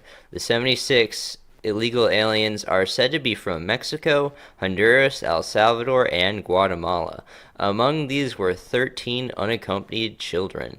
The driver of the truck, who is a U.S. citizen, was arrested, and the truck was seized by the Border Patrol. And a lot of people talk about the fact that a majority of illegal immigrants in this country are visa overstays, which is true. The left is right when they say that, but that also shows you why we need to, focus on fixing the whole visa overstay. Which we're working on the entry and exit systems, because they don't exist at the moment. But also, what I kind of want to bring up here is, say you do build the wall. That is going to essentially stop all foot crossings of the border, but you are going to see an increase of stuff like this, of people using trucks and whatnot to get across the border. I mean, we talked about how, a few months ago, there was that truck that had, what was it, 100 or so people in San Antonio that was found? And and they died of heat exhaustion. A lot of the people of them died. You got 76 people here in a tractor trailer, and we're talking like your regular 53-foot trucks here. Okay? So it's very important. We, as Republicans, as people, as Trump supporters, need to understand that as you step up your visa overstay, e-verify type systems, as you build the wall and you're stopping this, you're going to see an increase of people attempting to do stuff like hiding in the back of trucks, which means the next goal after you do this is increased border security, which, as we're calling for, but a lot of it has to do with making sure that stuff like this doesn't happen, where you can fit 76 people in a truck and try to get across the border. So let's go into the next thing that we have here, which is extremely funny, but great stuff. It's really good. The Trump administration has been swamping visa applicants with paperwork. The H-1B visa, which allows American companies to hire skilled foreign workers from engineers to fashion models, is under siege. Last year, Trump's Buy American and Hire American executive orders suggested that H-1Bs should be more difficult to get. Congress and the Trump administration has been mulling ways to limit the visa's availability to Indian workers, but attaining an H-1B visa has already quietly become more cumbersome since Donald Trump became president, not through any change in the law, but through bureaucracy. One indicator of this spike in requests for evidence, which are notices the U.S. Citizens and Immigration Services Department sends to H-1B applicants requesting more information. Such requests, known as RFEs, are a routine part of the visa process. Their purpose is to ensure that the agency only grants visas to people who meet the criteria. But lawyers who represent H-1B applicants say they are now getting unwarranted requests and in bigger numbers than in the past. From January to November, the office issued around 40% more RFEs than they did in 2016 and 65% more than they did in all of 2015, USCIS data shows. So this is exceptionally great. Yeah. And what this allows us to do is force these companies to hire Americans. What happens is they use these H-1B visas, like candy, because under the Obama administration, they are rubber stamping this stuff. Every application's approved. It allows them to get applicants mainly from India just en masse to pay them less than they would pay an American. But what we're doing now, which has been happening for a long time, is one, we're requiring every single person that has an H-1B visa to reapply. And, in the past, they would just accept these things, no matter what, pretty much. But now we're sending back a bunch of paperwork that says, why do you need to be here? Why are you paying these people less than American? We're sending all these requests, and when they send all the paperwork back, we're just sending more questions. And there's already been a lot of companies that have said, it's not worth our time, we're not going to be able to get these people, we just need to hire Americans. And that's what we want to do in this country. Yeah. Let's help our own for once. And so, you can't really completely shut off the H-1B visa application process entirely, but you can do what you can, and that means bog them down with so much paperwork, it's just not worth it. And one problem that we've seen is, the H-1B visa requires you to state why you need to get these workers. But as I said, under the Obama administration, they just weren't asking. Now we're actually doing what we're supposed to be doing. And it's great stuff, and it's going to be good for the American worker. Yep. Let's go into the next thing as far as ICE details plans for courthouse arrests. Right. So a 2-page directive from ICE said it will enter courthouses only for specific targets such as convicted criminals, gang members, public safety threats, and immigrants who have been previously deported or ordered to leave. Family, friends, and witnesses won't be picked up for deportation, but ICE leaves a caveat for, quote, special circumstances. The courthouses include federal, state, and local ones. ICE said that they would avoid arrests in public areas of the courthouses, such as family meeting areas, if possible. However, courthouse arrests are up 40% from President Trump from President Obama. So essentially what they're saying is, you used to not really be able to get very many courthouse arrests of illegals, but no, we're stepping this up. If you're in courthouse, it's not a safe place anymore. We're going to arrest you if you're there. We'll try not to do it in public. We'll try not to do it in front of your family, but we're going to do it. It's not a safe place anymore. We'll arrest you right then and there to get you deported. So that's some good news. And the next story we have is also relating to ICE. Some ICE raids have begun across Northern California. They said this week, ICE agents raided 77 businesses demanding to see proof of citizenship for workers. No arrests were made, but the businesses were given 3 days to comply with the order. Now, this was from a few days ago, so that 3-day time limit, I think, is already passed. And they said it's the largest localized sweep since President Trump took office. Now, if these companies are not able to comply with that order in 3 days, ICE is going to come back, they're going to start arresting people, which means either these companies are going to have to admit that they're hiring illegals if they are hiring illegals, which I doubt they want to do. Which is a crime. Or they'll just not send in the paperwork, which, is going to cause ICE to come back and be like, you didn't do it. What's going on here? So essentially, it's a win-win for our side. Either these people admit that they're hiring illegals and they get in trouble, or they don't, and then we go in and then we arrest these people. So either way, they arrest them. Or the third option is these people realize, we're about to get in trouble. You need to not work here anymore. Which opens up a job position for a possible American to do it, and it takes a job away from an illegal immigrant, which is always a good thing. And requiring you to increase wages to get American workers to actually work these jobs instead of underpaying illegal aliens. Right. So if you notice, they said no arrests are made. You don't have to actually arrest a lot of people. What they're doing is they are scaring the business owners, which is well worth it. And making them have to enforce themselves. And, as California has already become a sanctuary state, they said, you're not allowed to do all these things. Guess what? There's a thing in the Constitution called the Supremacy Clause. The federal government is the one that gets to set immigration law. And as director of ICE said, Thomas Homan, we're just coming after you. We're just going to up our raids in California. We don't care what you say. That's not the law, and we're just going to do what we need to do. So it's really great stuff. And if those California officials get in your way, then you give them a pair of handcuffs too. That's the only way that you're going to be able to solve this problem. Let's go on to the next thing. Mexicans sent back record remittances last year. Mexican Americans sent home a record $28.1 billion worth of remittances in 2017, an increase of 6.6% from 2016. Mexico was the largest single destination for remittance payments from America last year, while China was a distant second with $15.4 billion. Latin America absorbed roughly half of all American remittance outflows, which totaled nearly $140 billion in 2017. Furthermore, over $50 billion in remittances were sent to Mexico and Central America alone.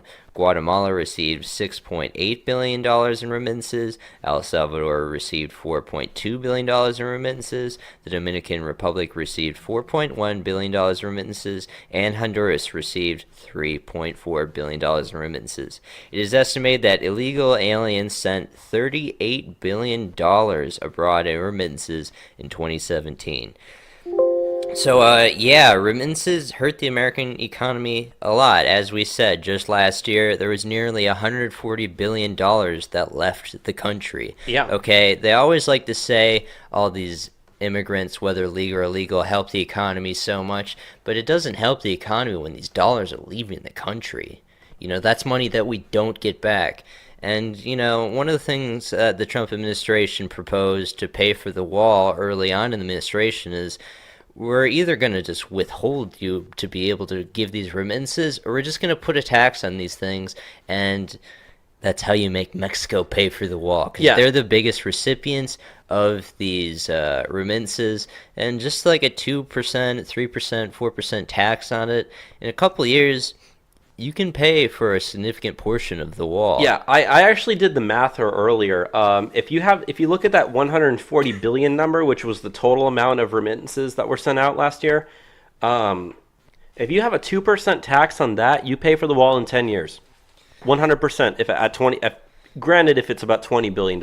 You put a 4% tax, you suddenly pay for that thing in 5 years. You put a 5% tax or a 6% tax, all of a sudden you can pay for the entire wall before Trump's first term is even done.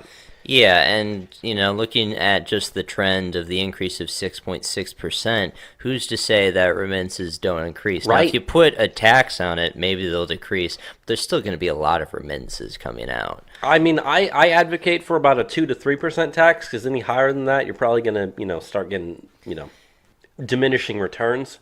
But 2% tax, 3% tax, you could easily do that. Every $100 that gets sent back, $3 goes to goes to the United States. Very, very easy way. Pay for the wall. Let's go into the next thing. Courts have ruled illegal alien minors don't have a right to free lawyers.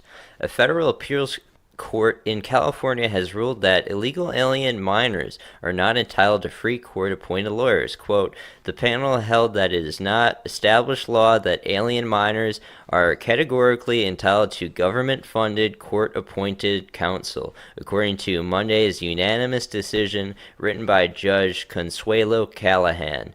Quote, mandating free court-appointed counsel could further strain an already overextended immigration system, Callahan wrote. The U.S. government estimated that appointing counsel for apprehended minors would cost $276.1 million a year. Lawyers from the ACLU and other advocacy groups argued that a provision in immigration law implicitly requires the government to provide lawyers for immigrant minors. But the appeals court rejected the claim and said it was, quote, a privilege that Congress was not conferred. So this is great stuff, and as again, they always say illegal aliens are so good for the economy. This is not the only way that they cost our U.S. government, but $276.1 million a year, that's money that we don't need to give these people. Yeah. Think of how many people's educations you could pay for with that. You guys don't have rights. We don't have to give you a trial whatsoever. You're lucky enough that we're giving you one. Mm-hmm. Pay for it yourself. And if you're an illegal alien minor that can't pay for it, maybe you weren't supposed to be here in the first place, okay? Yeah. So represent yourself. I don't know. Get some other advocacy group to pay for it, but not on the American taxpayer dime. That's not fair. Mm-mm. And now also, this thing now establishes precedents. Because if that's an appeals court, if they try to appeal that higher, it doesn't take too long before that reaches Supreme Court. And we know what decision they're going to make on that. And if this was a unanimous decision from a California appeals court, now the ACLU said they filed it in the Ninth Circuit. This article that I got the information from never said that this was a Ninth Circuit court that actually ruled on this. But what you did do is you established precedents. Yeah. So any future cases that come up, they can point to the most recent decision, which is this court here, proving, hey, you don't have to provide these people free lawyers. They have to pay for it themselves. Unless, of course, a guy wants to do it pro bono, but let's face it, how many people actually want to do that? Yeah, that's a big time expense. Let's go to the last story for immigration this week. Mind if I read this one? Yeah, sure. So there were 4 dreamers who were arrested for human smuggling this week. They said U.S. Customs and Border Patrol agents have arrested 4 Mexicans, all recipients of the DACA program, for smuggling illegal invaders over the border from Mexico, all within the last week. In the first incident, a 23-year-old was attempting to smuggle 2 illegals on January 31st. Footprints were discovered and the subjects were seen getting into a white Ford F-150. The vehicle was intercepted and the driver, a DACA recipient from Mexico, was arrested, along with the 4 people he was trying to smuggle. In the other incident, 2 DACA recipients were arrested in San Diego after a suspicious vehicle was seen passing through a Border Patrol checkpoint. The first driver, a 22-year-old Mexican national, admitted to smuggling and coordinating with the second driver to relay information about Border Patrol operations in the area. They said Border Patrol agents discovered the driver of the car also participated in illegal alien smuggling. In the fourth incident, a 20-year-old DACA recipient was arrested along with 2 other people in his vehicle, one of which was his 22-year-old cousin from Mexico. So, getting a little illegal chain migration there, too. Yeah, they always make out DACA recipients to be, they're all valedictorians, they're all doctors, they're all engineers. No, they're also criminal human smugglers. Yeah. And these are people that, we allowed to stay in our country. You think they would be grateful and not break the law? No, they just break the law. They're breaking the law. They're actively coordinating to, talking with each other about what the Border Patrol is doing so they can try to, make it easier on themselves. These are not good people, not sending their best. So, yeah, that's really all I have to say about that. Yeah, good stuff on that, us arresting them. Mm-hmm. It just makes you wonder, though, how many we didn't catch? And how many more people have been smuggled in by these people, too? How many people have been smuggled in by people that aren't part of the DACA program as well? And we make it easier for them to come over because the DACA recipients are already established here. Mm-hmm. So it's bad stuff. Let's move on now to the 2018 elections news. The first thing we want to go into is our Texas Senate race in regards to Beto O'Rourke and Ted Cruz. And what we had to report is Beto has outraised Cruz. Beto O'Rourke, a Democrat candidate, and Senator Ted Cruz's major challenger for his U.S. Senate seat in Texas, raised $2.4 million in the final quarter of 2017. Cruz raised $1.9 million over the same period. O'Rourke has previously outraised Cruz, raising $2.1 million over the first 3 months of his campaign, compared to Cruz's $1.6 million in the same quarter. However, Cruz was not actively campaigning at the time. In the following quarter, once Cruz began campaigning, he raised $2 million over O'Rourke's $1.7 million. Ted Cruz raised a total of $7.1 million in 2017 and had $7.3 million cash on hand. O'Rourke's campaign reported in September they only had $2.9 million cash on hand. So essentially what we're saying is, in the last quarter, the Democrat did raise more money than the Republican. However, the Republican still has more money cash on hand this entire time to begin with. The reason why this doesn't necessarily concern me very much is because, let's face it, does Ted Cruz really need to raise that much money for his campaign? He's not having to face anybody in the Republican primary that actually stands a chance.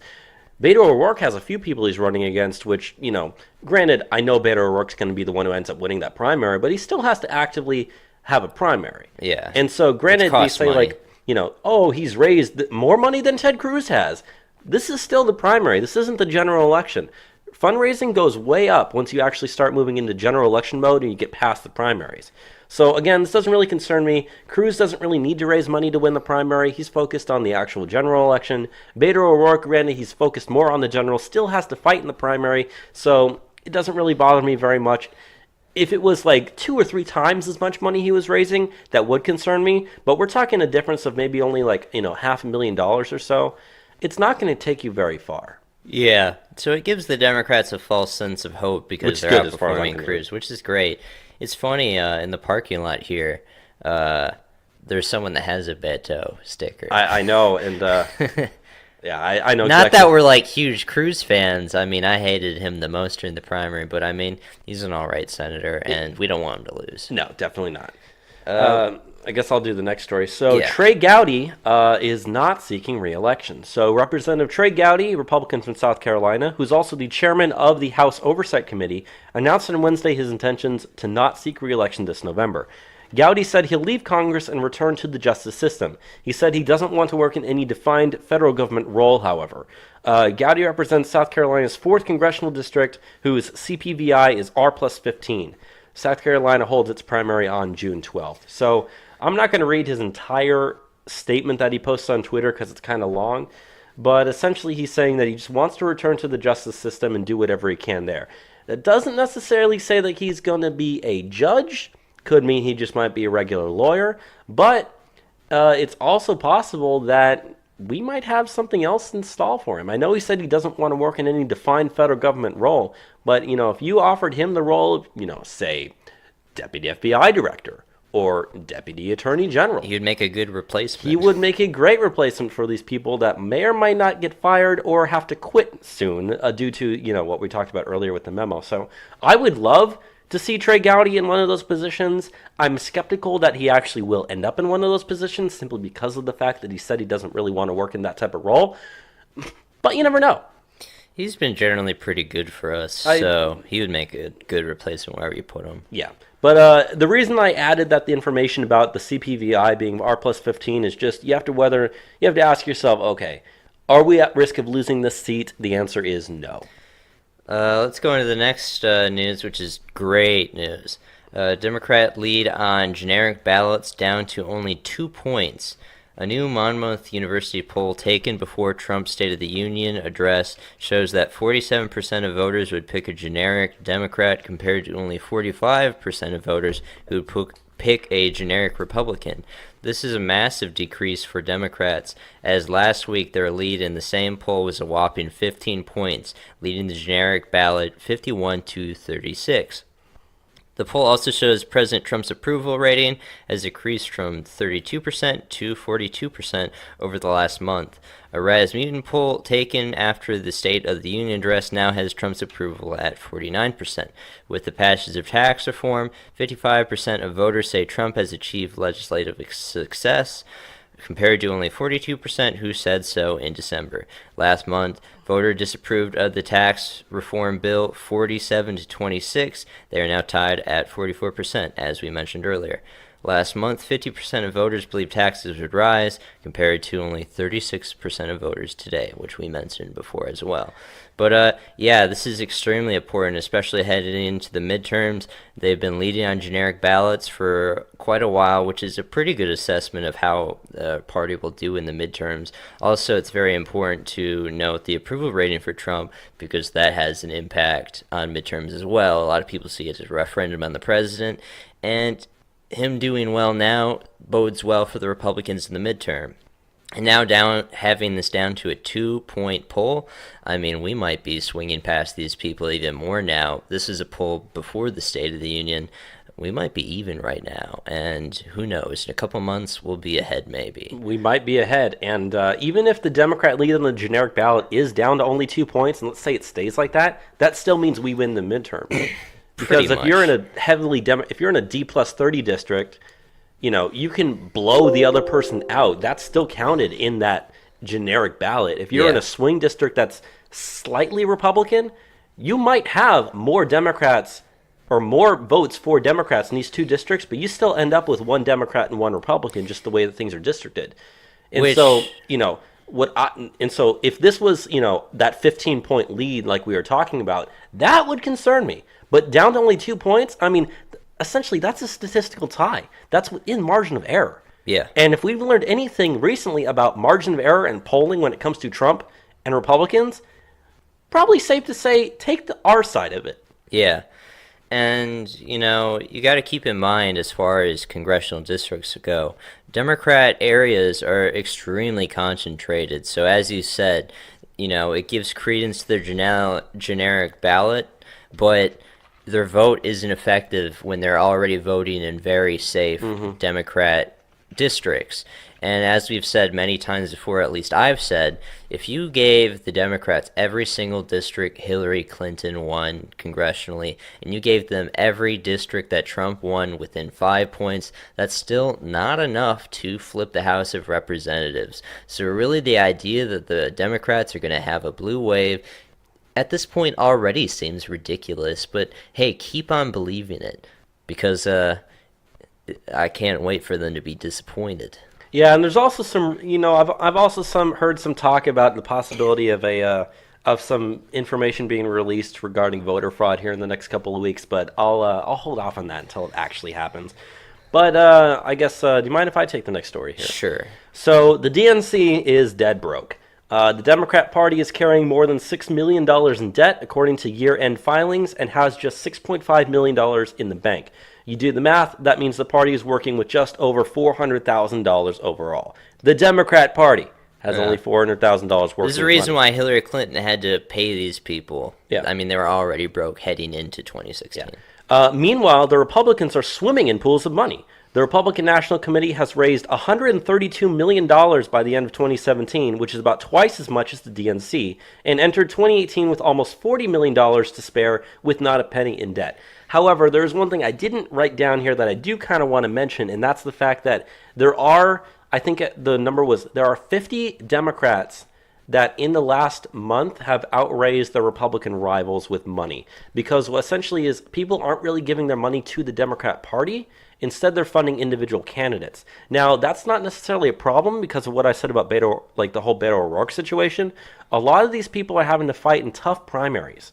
So it might not matter if you raise so much money, because if you have to spend it all in the primary and then you go into the general election, which favors Republicans with that money, that doesn't bother me. As we've mentioned before, or at least I've mentioned before, for the Democratic Party, as far as primary competitors for Congress, and this is something that we compiled months ago when we did our overview for the midterms and primaries, so this number has likely gone up. There's over 200 Democrat primary competitors. On average, they usually have only 50 to 60. It's already record, and as I said, it's likely already even higher because more people would have declared. A lot of Democrats see this as their opportunity, but really, they're wasting money fighting each other, and they're not in a good place to face Republicans that have so much money in the midterms. And one thing that we've talked about a lot is, concerning the Senate races. Bobby, what are the numbers on the Senate races as far as Democrats to Republicans? Of the 33 people that are up for re-election, 20 are Democrats, 10 are Republicans, and of those 20 Democrats, 8 are Republican, and 24, I think, are... it's 24. Yeah, 24 Democrats, 8 are Republican, and then the other 2 are the independents. But of those 24 Democrats, 10 are from states that Trump won last year. A lot of those are deeply red states like North Dakota and West Virginia and Montana. Ohio. Yeah, Ohio. We won Ohio by 9 points. Indiana. So you have a lot of states that it's not looking well for the Democrat incumbent. Missouri as well. So McCaskill, yeah, super red. So, we've been talking on the show about what we think is going to happen in the House, what we think is going to happen in the Senate. We're going to pick up a few Senate seats, probably 3 or 4. We'll probably trade seats in the House. If anything, I'd say that the Republican net loss at the worst, I'm guessing, is going to be about maybe a dozen seats or so. I don't see us losing 30 or 40 or 50 seats. Historically, the administration in power heading into their first midterms loses on average 15 seats. Right. If we lose 14 seats, we lose our House majority. So it's hard to face precedent. But yeah, I still feel pretty optimistic about these midterms. And yeah, in terms of the Senate, those races cost a lot more than congressional races, and they don't have the money, and they're in a lot more competitive races than the Republicans. Where the Republicans are, racing, it's not nearly as competitive whatsoever. Yeah, and what's interesting is as I've been doing the research in the Texas primaries, and I just started in Illinois primaries because they're after Texas, there are plenty of Republican districts that are like, R plus 20, R plus 30 districts that have like 2 or 3 Republicans running against, or I'm sorry, 2 or 3 Democrats running in the primary against the incumbent Republican. Whereas in places that are like R plus 20, D plus 20, D plus 30, super Democrat districts, there just aren't Republicans running against them. Because they know I'm not going to be able to win in this district. Why waste the time? Why waste the effort? Why waste the money? So Republicans are, they're strategically doing better on this. So again, that kind of have to factor into the whole, like, where the Democrats are raising money and where they aren't. If you're a Democrat who's running in a primary and you're running in like a R plus 20 district, why are you even running? I hate to give advice to Democrats here, but I mean, really, what's the point? You're not going to be able to win it. So, like, it doesn't matter if you raise a bunch of money. It's not going to help you in the midterms. Or, I mean, it might help you win your primary. But even then, like, really, what's the point? Yeah. So, I feel like this has been the theme today. Things are extremely looking up for us. And the Democrat, future is looking even more bleak as we're coming along. And I feel great. Yeah, me too. So this week we have a more concise show. We don't have any bottom stack national news, and we don't have international news because we only had a couple there, and they weren't so huge. I mean, the only thing that's really happening big in international news is serious stuff. There's some serious stuff, and I guess I'll just say the only international news was the fact that there was a court in Germany that stated that a mosque is not supposed to do their call to prayer in the city. But other than that, there's really nothing international. So yeah, I guess that means we can go to Current Year College Craziness. And now. We're going to close this week with Current Year College Craziness. And we have a lot of stories here, actually. So we'll probably finish the show just a bit past 2 hours. But yeah, we'll be better on time this week than ever. The racist, sexist, homophobic, xenophobic. You're fucking a white male!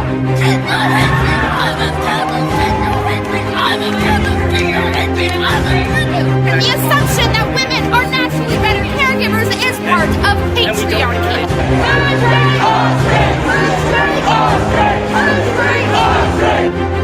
Die, cis, scum. You will not divide us! You will not divide us! You will not divide us! You will not divide us!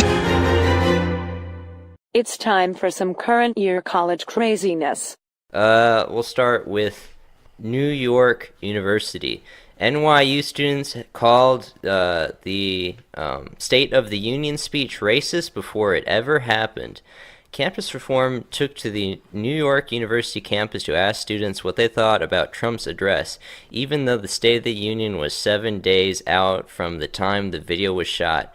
As you might suspect, the millennials complained about the speech that did not happen, branding it as racist. Quote, quite racist, at the very least, if not up there with most racist, said one female NYU student. Quote, very offensive, said another female student, describing Trump's non-existent State of the Union remarks on immigration. Quote, it's something that I wouldn't have expected to happen in, like, our lifetime. Another quote, it's offensive, said another young lady, but I'm not shocked by it. The same student who asked what? No, I'm sorry. The same student was asked to pick out one thing that the speech people are most upset about. Quote, probably immigration going on with the whole DACA thing and him trying to build a wall, she answered. And the best part was when the Campus Reform reporter asked one student if just maybe people are not actually listening to what Trump is saying, but just want to, quote, shut it down because it's Trump saying it. Quote, I don't think so, she said. I think there are enough progressive and intellectual people that really analyze what he's saying. And it's the irony. These people feel always so justified. And, like, there's so much cognitive dissonance for them with Trump. They truly believe these things. And the State of the Union didn't happen. These people are highly uninformed. We saw the number with the tax reform numbers. And they're so arrogant. There are enough progressives and intellectual people none of these people that were interviewed are intellectual whatsoever, at least in regards about knowing what's happening in this country. And these are supposed to be highly educated people. New York University, it's, an upper echelon of universities, and these people are still extremely stupid. It's sad stuff. I mean, back during the election cycle, a guy who I sat next to in class, he got mad when I called him an uninformed voter to his face. And yet, here you go. Every single one of these people that was interviewed, they're uninformed voters. And unfortunately, they vote, which makes this, it means we really need to do something about who we let vote in this country. I've been saying that for a very long time. But really, that's like 3 or 4 people that they interviewed there. How many votes do we have? And One, we didn't 2. even take all the quotes from the video. No. We only wrote down a couple. Yeah. And, it's funny. They just have this viewpoint that if you vote for Trump, you're stupid, you're white trash or whatever, you're uninformed. You're racist. Yeah, not the day after Trump won, but the day after that, there was the protests at our college, and I went out there with my Trump hat, and I had so many people come up to me and, ask me about my stuff, and I could defend every single thing that Trump pretty much ever said to a point as far as policy. And these people just didn't know. I had circles of people around me as I'm describing all these different aspects of politics. They don't know. And they probably, think that they know more just by the virtue of they're Democrats and I am just a stupid Trump supporter. But that's not the case, okay? This is before I started doing a weekly podcast about the news, but I was already this informed back then, just even more informed now. And, I would relish the, opportunity to debate these people because it's not a contest at this point. They don't have ideas. That's why we always talk about they just want to, tip the elections in their favor through, mass immigration, which I don't really want foreigners to be influencing the outcomes of my elections. I always complain about that with Russia. I'll tell you Mexico and Israel influence our elections a lot more than Russia ever does. Hey, you want to talk about a foreign influencer in the election? British spy Christopher Steele. That's a foreign influencer in your election. Yeah, I know colluding isn't like a legal term, but you're not allowed to, as a congressman or these people working in intelligence or whatever, cooperate with foreign entities like that. And they weren't even working with an organization. They were working with a former spy. And you got these like DACA people that are, using our freedom to protest to advocate in their own interests against ours, openly. And then, asking to change our politics to fit them in order so that they can gain political power, when in reality, all they deserve is a bus ticket or a plane ride back home. Could you imagine if we went to Mexico illegally and we started advocating for ourselves? Waving American flags waving in Mexico American City. flags and saying, you guys need to be more tolerant and accepting more, of us, Americans coming in. In a real country that actually has immigration laws like Mexico, we just go to jail. We'd get deported. We don't do that in this country, at least to the degree that we need to. So, the whole argument of like foreign influence in your elections, it's a lot more Mexico than Russia. And we're not even taking into factor illegal aliens voting in our elections. Which does happen. Or, the census where they get congressional districts because we just do the census on who's here and not doing it on the basis of who's an American citizen. So thank God that, the Trump administration is thinking about requiring a citizenship checkbox on the 2020 census, which if that happens and you only, count for people that are legal citizens, which you should, that suddenly swings the balance of power. I mean, I talked about this in the show a couple weeks ago when that first came up. I did the math. You do that, California loses a congressional seat. Yeah. Texas gains one, actually, even though we have, roughly the same number of illegals that live here that live in California, around the same number at least, by percentage of the state's population that's the same. And yet, just the way that the math works out, we actually gain a seat. I think Florida loses a seat too. I know New York loses a seat, and I think, what was it? I want to say Rhode Island lost a seat, and I think it was maybe Arkansas or Kansas gained a seat or something like that. But, I could publish that information, that Excel spreadsheet that I made, but yeah, it's important. Yeah. Let's go on to the next story, and this is out of the College of Worcester, which it's in Southwest. We skipped one. Oh. I'll just do it. So actually, this next story we have is actually a professor that used an American flag as a doormat at an art display. Okay. So a professor at Broward College in Florida took out an American flag, cut it in half, painted it white, and used it as a doormat for an art display. The professor has been identified as Assistant Professor of Art Lisa Rockford. The event was the 2018 full-time faculty exhibition, which features paintings, drawings, printmaking, photography, ceramics, sculptures, and multimedia installations. As a student and U.S. Marine Corps veteran, Jess Karcher wrote on Facebook, quote, "I'm not sure what the message is they're trying to give, but there was a camera taking pictures of people unknowingly stepping on it." Karcher wrote in a letter to the Broward College president, he said, quote, I am sorry to have to write this letter to you, but I'm a student at Broward College, and I am a disabled Marine Corps veteran. People are stepping on the flag as they enter, most of whom don't realize it's an American flag. The artist had a camera set up taking pictures of people stepping on it as part of her artwork. I find this extremely disrespectful and a kick in the gut as a veteran. I have lost many friends whose caskets are draped with that same flag. Yeah. Personally, I'm not an extremely, rah-rah, wave American flags guy, but this just seems, disgusting and shitty to me. Mm-hmm. And what's up with these people, these professors in these colleges? They're crazy. They hate our country. And these are the people that are influencing the next generation. Those are the people that are influencing your elections. These are the people that are teaching these uninformed people that, call the State of the Union racist before it even happens. It's crazy stuff. Yeah. Now we can get to the story that you were going to I apologize for jumping the gun there. No, it's all good, dude. So, students take over building, issue 23 demands. A group of about 350 students at the College of Worcester staged a sit-in on Wednesday, taking over Worcester's Gallopin Hall. The College of Worcester is located in Worcester, Ohio, southwest of Cleveland. The students issued a list of 23 demands, including the expulsion of right-wing students and a system for reporting, quote, bigoted statements and actions made by other students. Quote, as a result of administration continuously dismissing students' concerns, we, the student leaders of the College of Worcester, has united in order to create a set of demands that represent each of our respective group interests.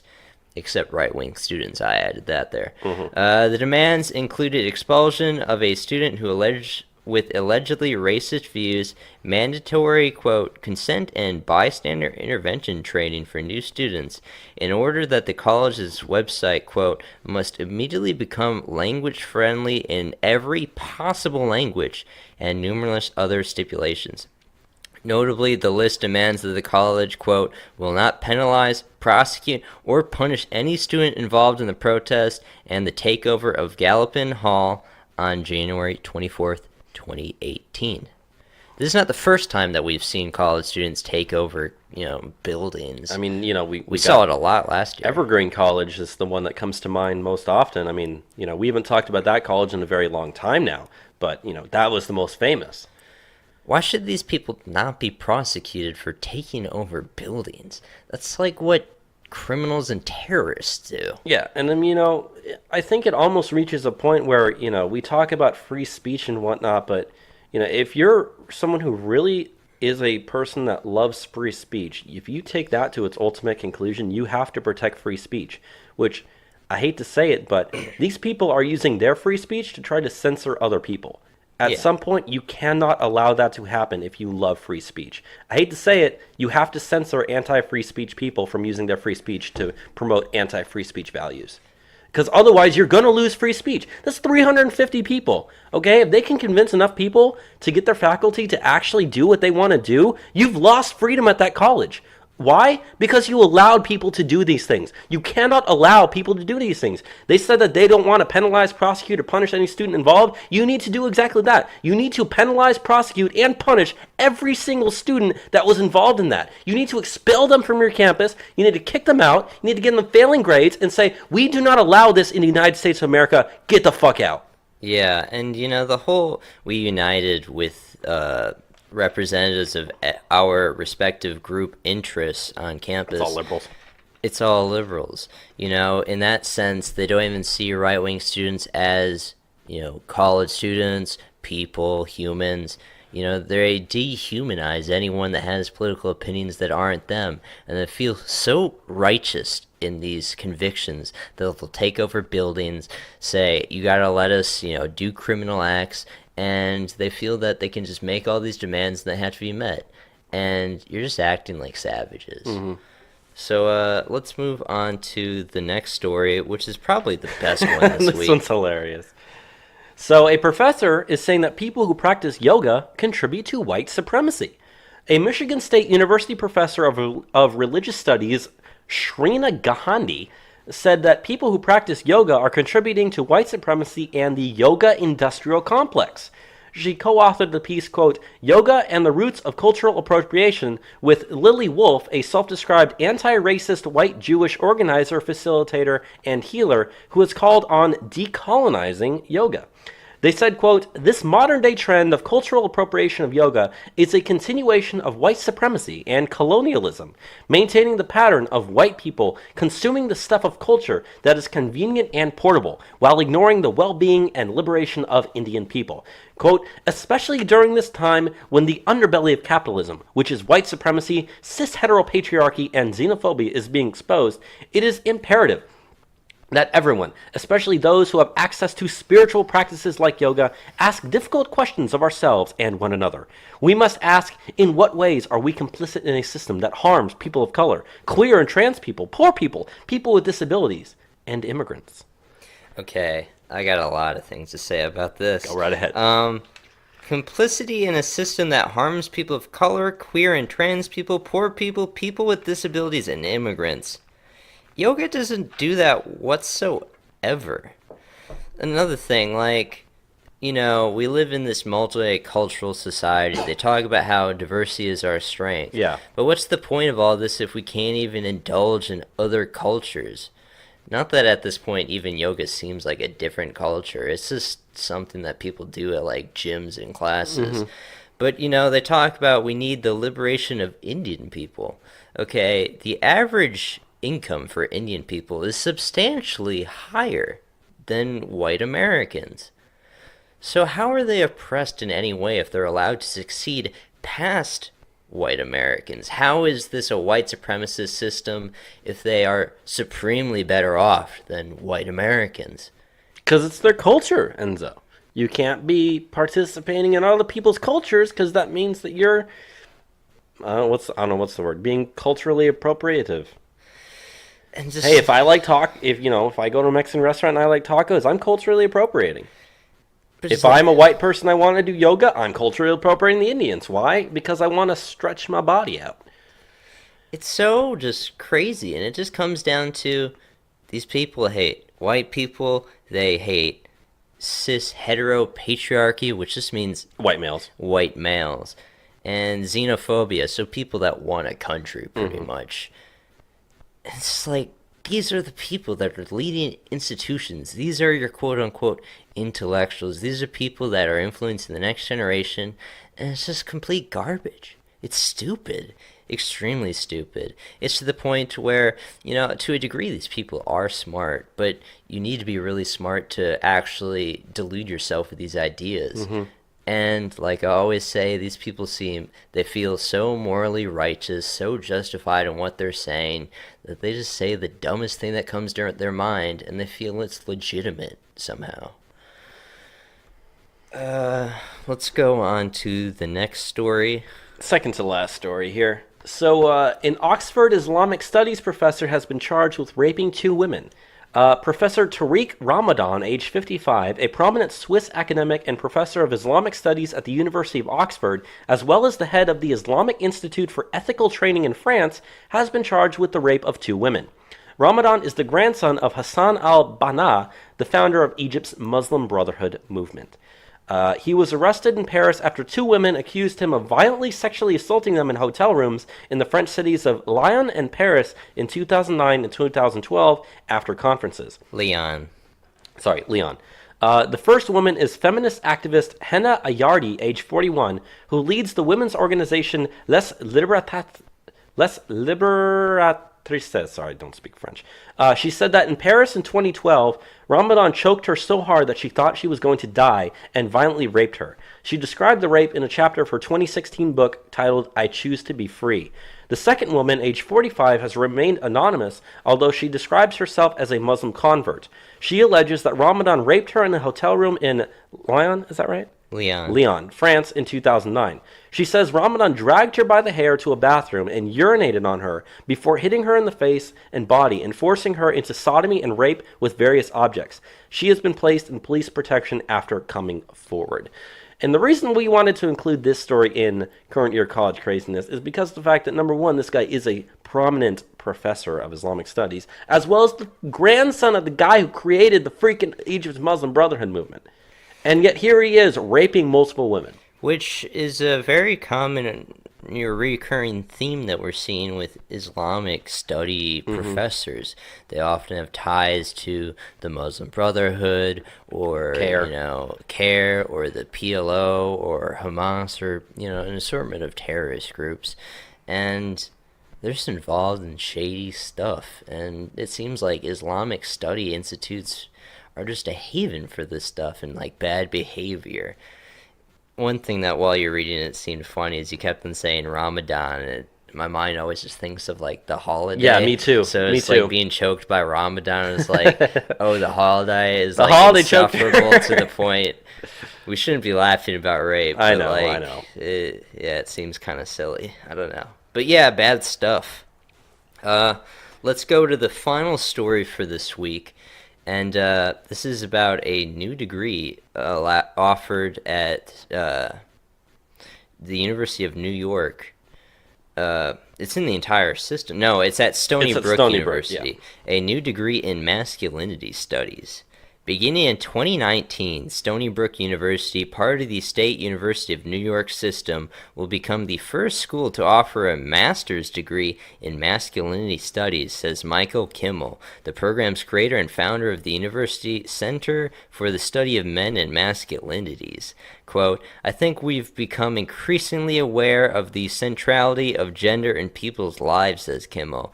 We're trying to make that gender conversation more visible for men. Kimmel says the program, which will be offered exclusively online, will explore the research on the impact of media representations of men. The coursework will also address the social and behavioral studies on boys' and men's development, exploring the effects of family arrangement, fatherhood, and work-life balance.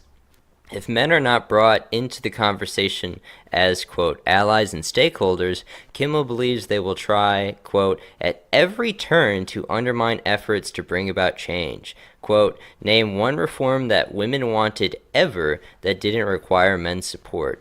We cannot fully empower women and girls unless we engage boys and men.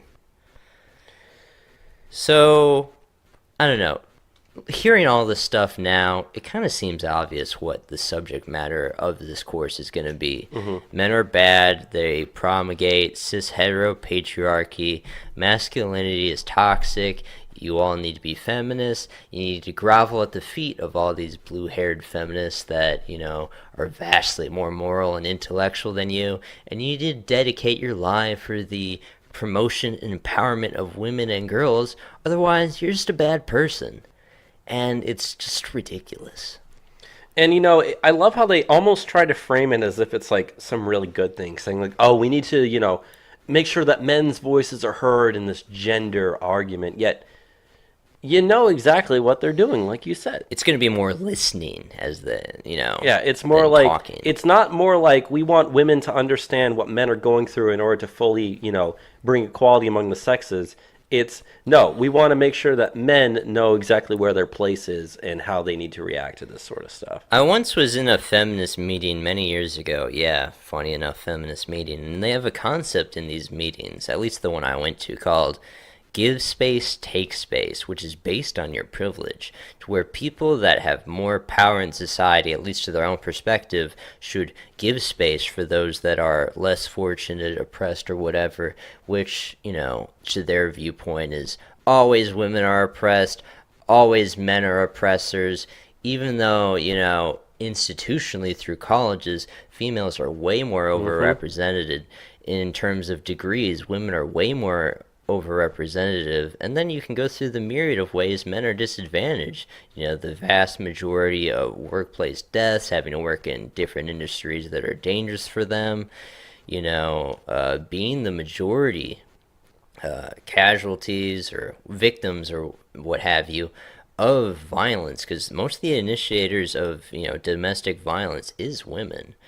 The much higher suicide rate amongst men. Just, you can go into so many different ways that men are victims. But not getting kids in divorces. Yeah. But I don't think this class is going to go into that whatsoever. Nope. Being a man who is healthy in his manhood, quote unquote toxic masculinity, the class is going to be out discouraging that. Mm-hmm. So, that's our final story for the week. As we said, try to keep it a little shorter this week. Anything else you want to say about it before we head out? Again, kind of like what I said earlier, this Wednesday I will be doing the Texas primaries, so be looking forward to getting that. You'll be doing your thing up in North Texas, so for the next, however many amount of I'll weeks. be there at least the next month. I might work on some other campaigns after that. Yeah, so, we'll probably, we've been doing this live in the studio here, so we won't be able to live stream the episodes for probably at least the next month, maybe a little bit longer. We're still going to do them, we're not going to stop. It's possible that we may or may not have an episode where I might be going up there to do it with you, but we haven't really discussed that at all. At least probably the 1 year anniversary, because we are on the 47th episode, and we're close to 51. Yeah, hard to believe we've almost done this for a year. The improvements and the increase in download and listeners, great stuff. Yeah, so thank you for helping out so much, listeners, with that. Yeah, so we're getting close to that. So at least for sure, at least one of these episodes, we'll do it in person, at least for, the 1 year anniversary episode. We'll see where things go from there. But other than that, we did do this episode a little bit earlier than normal since today's Super Bowl Sunday. And I know that we try to, we talked a lot about like the NFL protests and stuff and the boycott. But you know what? When it comes down to it, I'm still a sports fan. I'm going to watch the game. So we just wanted to make sure that we did this early so we had plenty of time for anything. Because we both have to drive places later this afternoon anyway. So other than that, I don't really have too much more to say. Yeah, I don't have anything else to say. So, in closing, thank you for listening to another episode of Trump Public Radio, and have a good one. Goodbye, everybody. Bye.